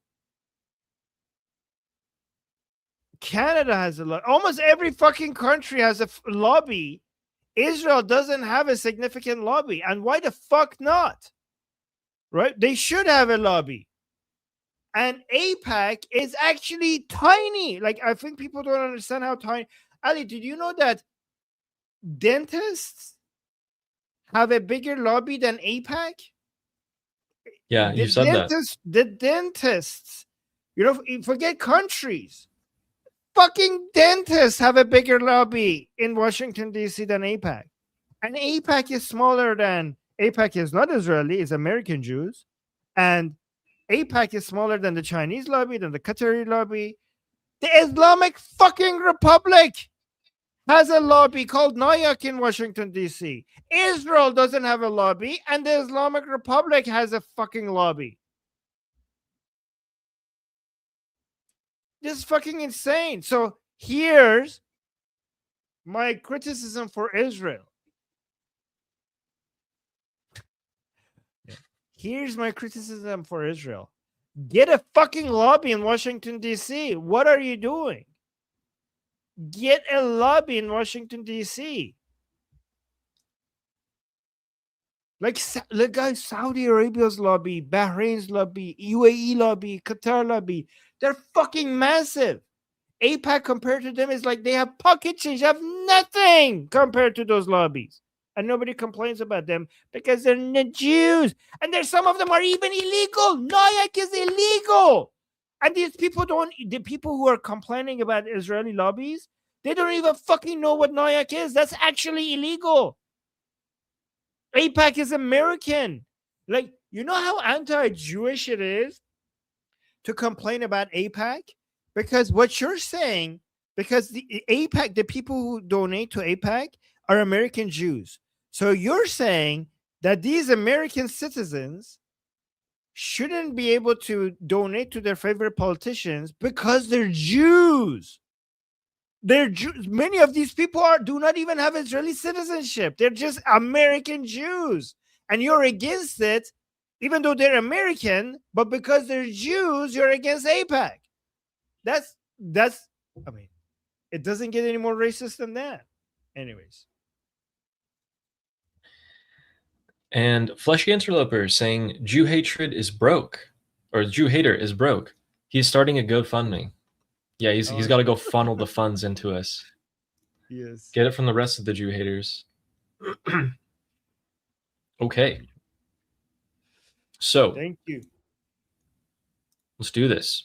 Guys, remember how Mujtaba Khamenei came out with a statement? And he said, oh, yeah, Pezeshkian wanted it. So, you know, let's do it. Let's have sign the MOU. Okay. People went ahead and compared his signatures from before with his signature on the statement. And they are not the same. They are not the same.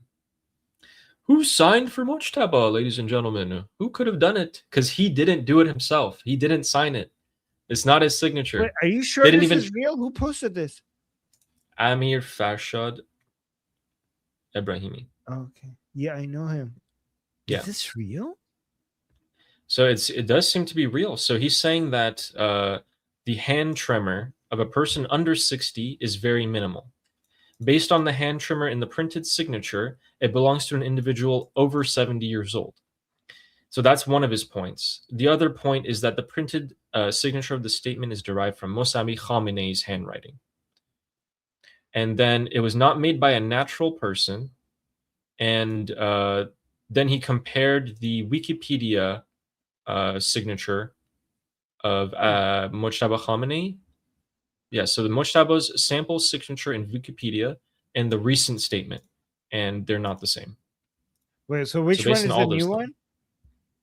I think it's the one on the. Like no, yeah, no, the date is there. خرداد 1405. Okay, so Yeah. that's the left one. So I actually think that's real. Mhm. I mean, I don't know if this is not confirmed, but if this is confirmed, I think, look at that signature. That looks like somebody who's been severely injured and his hands is shaking. Yeah. Okay. The one on the left. So, the one on the left. Yeah, the one on the left, it looks like it's not forgery. I mean, it could be not forgery. It could be like his hands are shaking. I mean, look at that. Whose signature looks like that? Nobody's signature looks like that. That man is injured and his hands are shaking. So he's so injured that he aged 15 years in the past 6 months. Yeah.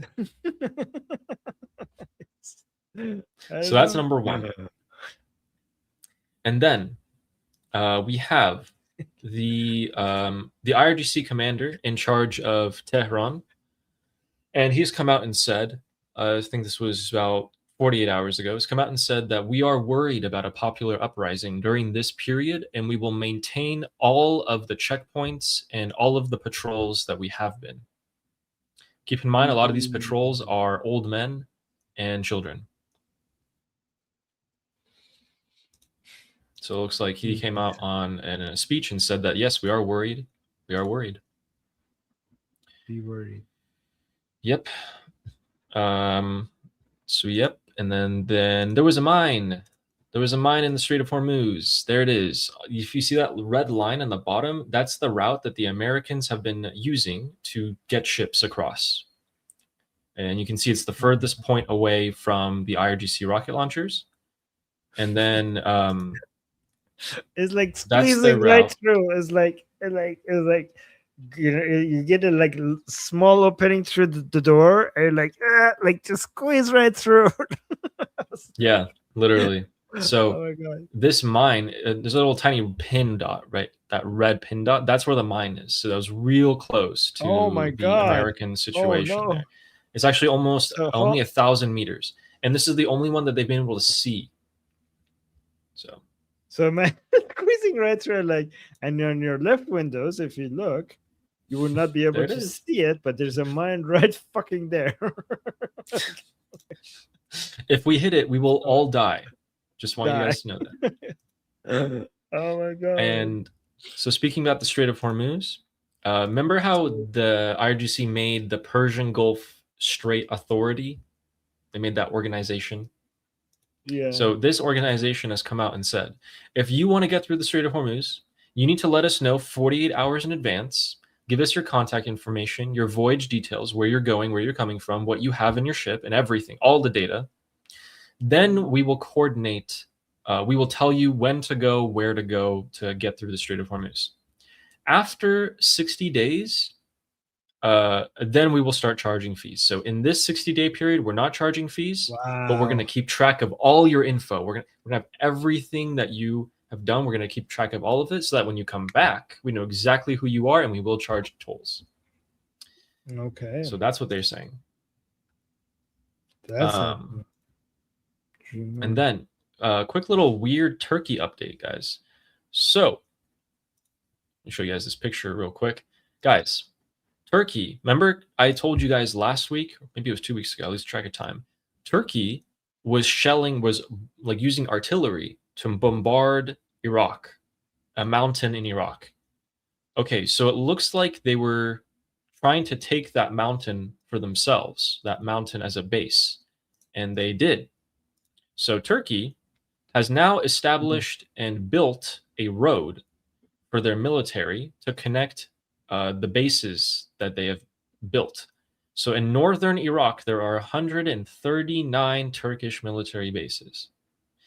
The depth of these bases reach 100 kilometers inside of Iraqi territory, and they have 3,500 soldiers amongst these 139 bases. So Turkey has done some significant pushes into Iraq here. But why? They're trying to be a player. They're trying to grab more. And they're probably trying to get to the Kurds at this point. Okay. What the fuck? I haven't even noticed that's happening in the background. Yeah. So yesterday, Iraq has fired or is starting to fire 50 generals who are associated with the militias. At the same time, Iraq is quietly pushing into Iraq, and no one's really talking about it. So why is nobody talking about it? This is crazy. Okay. I don't know. I mean, I think I was the only one who talked about how Turkey was shooting inside of Iraq a couple weeks ago with artillery, like heavily bombarding them. Sure. Yeah, So, the Ottoman Empire, they're rising. They're bringing back the Ottoman Empire. Oh no. Yeah. Oh no. Weird stuff. So, yes, the Russian part. Russian, Which yes, video? please. Ukraine. There's some overtime good. for this. Yeah. Oh, lastly, while I find that, I want you guys to look at this. I mean, look at this.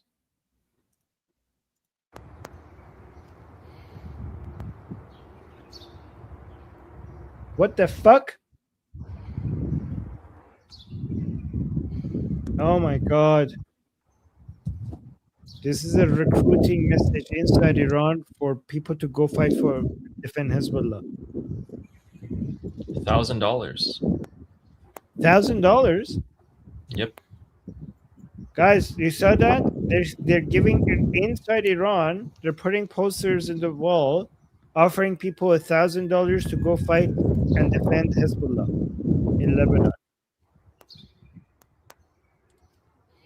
Okay. Oh my so, God! Yes. Pause. No, go back. Oh, Let's see. Hold on here Let's now. go back. Where is it? There it is.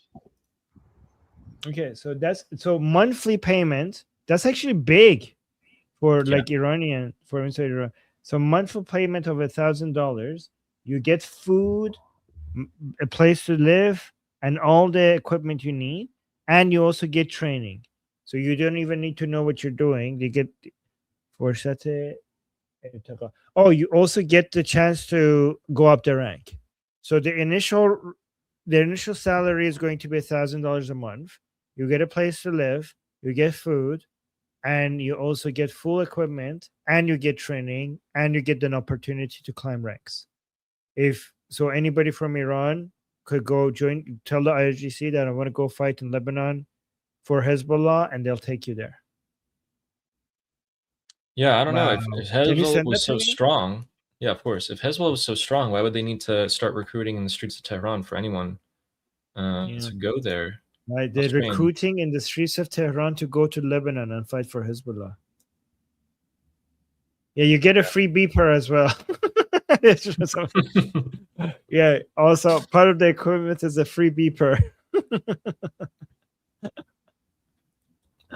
So, when it comes to Russia, this is what Moscow is trying to deal with. Okay, so this guy on the right side of that video is a Russian soldier with a man pad, and he's trying to intercept a Ukrainian drone. This is Moscow. What? What Yeah, the so fuck that's was the that? drone. That's the drone up there. The man pad completely went to the right. So look, Oh my God. the man pad just goes to the right there. It just goes out of frame to the right. You see? Because the trajectory was supposed to go straight, right? But it goes completely to the right, and then we can see the drone just flying by. Oh Now, my God, where these may people that are drone have insufferable. gone? And what could it have done? So that's the Ukrainian anti-air defense, right? Let's show you guys the Ukrainian anti-air defense. No, so that was a Russian. That was a Russian, right? Oh, sorry, that was Russian anti-air defense. So which that was failed. that was a Russian. That was the Russians trying to take down a Ukrainian drone. So now let's look at Ukrainians trying to take down a Russian drone. Okay. By the way, these are hand-launched interceptors that they've built custom, and they cost $1,000. That looks so good. Oh my God. Whoa! No fucking way. Oh my God. What the fuck? That drone that they is- just shot down is a Shahed drone variant that the Russians have built, Oh and it my- costs between $20,000 to $25,000. This interceptor costs $1,000. So he spent $1,000 to take down a $25,000 Shahed drone. Yep. Guys, this complete. I want to see that again. You don't go away. That was so fucking beautiful. Guys, do you understand that the whole point of Shahed drones was that they cost $25,000, and the missiles that were supposed to take them down would cost millions of dollars, right? So now everything has changed. Now you spend only $1,000, and the Shahed drone cost $25,000. That was $25,000 destroyed with $1,000. Wow. They flipped the script. Like, oh, it looked like asymmetric warfare, like the Islamic Republic. Like, oh, asymmetric. You spend millions on our drones, and our drones is only $25,000. How about $1,000? How about $1,000, motherfuckers? Fantastic, amazing work. That was beautiful, Guys, by the way, wow. what the Ukrainians just shot into the air cost between 1,000 to 2,500 per unit. The Shahed drone that the Russians have costs between 20,000 to 70,000 per unit. So 1K to 20K, or 2,500 for 70,000. So that's 20 to 1. You're getting a 20 on 1 return on investment. And so the Russians have been getting hammered so badly, and their interceptors are so freaking bad, and I mean so freaking bad, that this has happened. This right now, this trail that you can see, this is a Russian interceptor missile. It's a Russian interceptor missile. When you watch the video, remember, this is a Russian interceptor.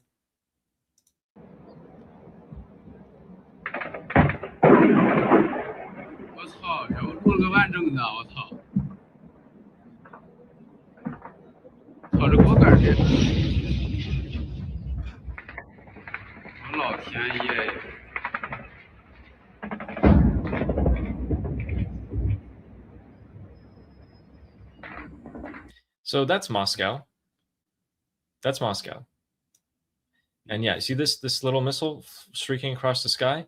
That's a Russian interceptor, and it fails to not only did it fail to hit the Ukrainian drone, but it hits the top of an oil refinery unit, and that lid gets blown up into the air.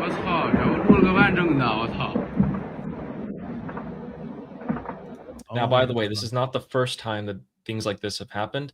Constantly, the Russian interceptor drones or missiles actually hit apartment buildings in Russia because they fail to hit the drones, and then they just go straight into people's houses. And they've killed a lot of Russians.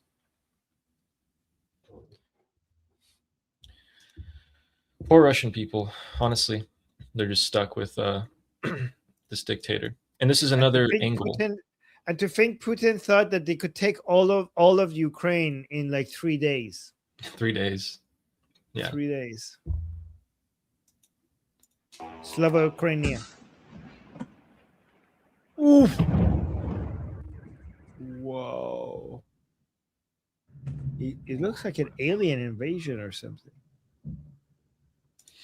Yeah, so Russia's been hammering all of their oil refinery infrastructure, which means that Russia is not selling oil, which is their entire economy, which means that they can't really help the Islamic Republic, even if they wanted to. Yeah, guys, remember I told you yesterday, Russia is actually importing fuel for the first time ever. So embarrassing. You couldn't even take advantage of high oil prices.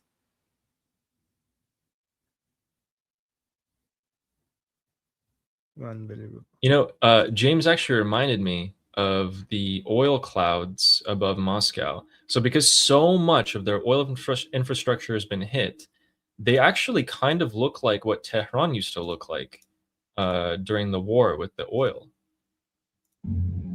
What is this? This is Moscow. Wow. Holy shit, man. Yep. This is what Tehran used to look like as well. And so, yes, there is oil rain, but fret not, but worry not, because the Russian Ministry of Health has declared that the air is not filled with toxic carcinogens more than a acceptable amount. Sure looks like it. Yeah. Chocolate tree. More than an acceptable amount. Well, so yeah, they're definitely not going to come and start helping and investing in the Islamic Republic. That's not going to happen. Hope to see those Putin approval rates plummet soon. But yeah. Yeah. Okay. And that seems to be it for today. I just hope that the CCP ends up being, if the CCP ever wants to invade Taiwan, I just hope that they're as much of a paper tiger that Russia proved to be against Ukraine. I also hope they do it before or after Iran's free. Let's just focus on Iran. Let's get them free. Because if China starts their invasion, then that's going to pull a lot of U.S.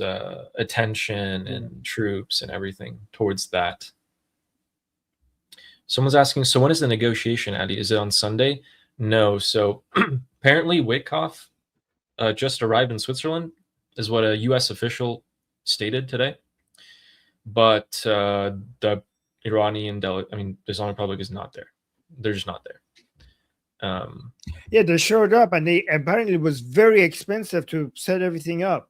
And the Islamic Republic just didn't show up. You're attacking Hezbollah, so we're not going to show up. Yeah, even though they told Hezbollah to attack Israel, then Israel responded. And they're like, "Oh, Israel, yeah. Zionist aggression. We're not talking anymore." Yeah, you're right. Like Hezbollah attack Israel. Israel responded, "We're not showing up to the negotiation." Strait of Hormuz is closed again. Call off the 60-day talks. No more nuclear. No more nothing. Who saw that coming? No negotiations. Okay, yes. Anyways, okay, we gotta go. I'm gonna have to go. So let's end the stream now, guys. Subscribe and hit the bell notification because we go live often, and make sure you don't miss it. So subscribe, notification bell, hit the like button, and leave a comment. Okay, thank you guys, and we'll see you same time tomorrow. And until then, I'm Israel Chai. Oh, especially today, and no, actually, especially today for Am Israel Chai, and also especially today from Slava Ukrainian, and then Cuba Libre, Long Live America, Long Live America, Javid Shah, Payande, Iran. Iran. See you guys same time tomorrow.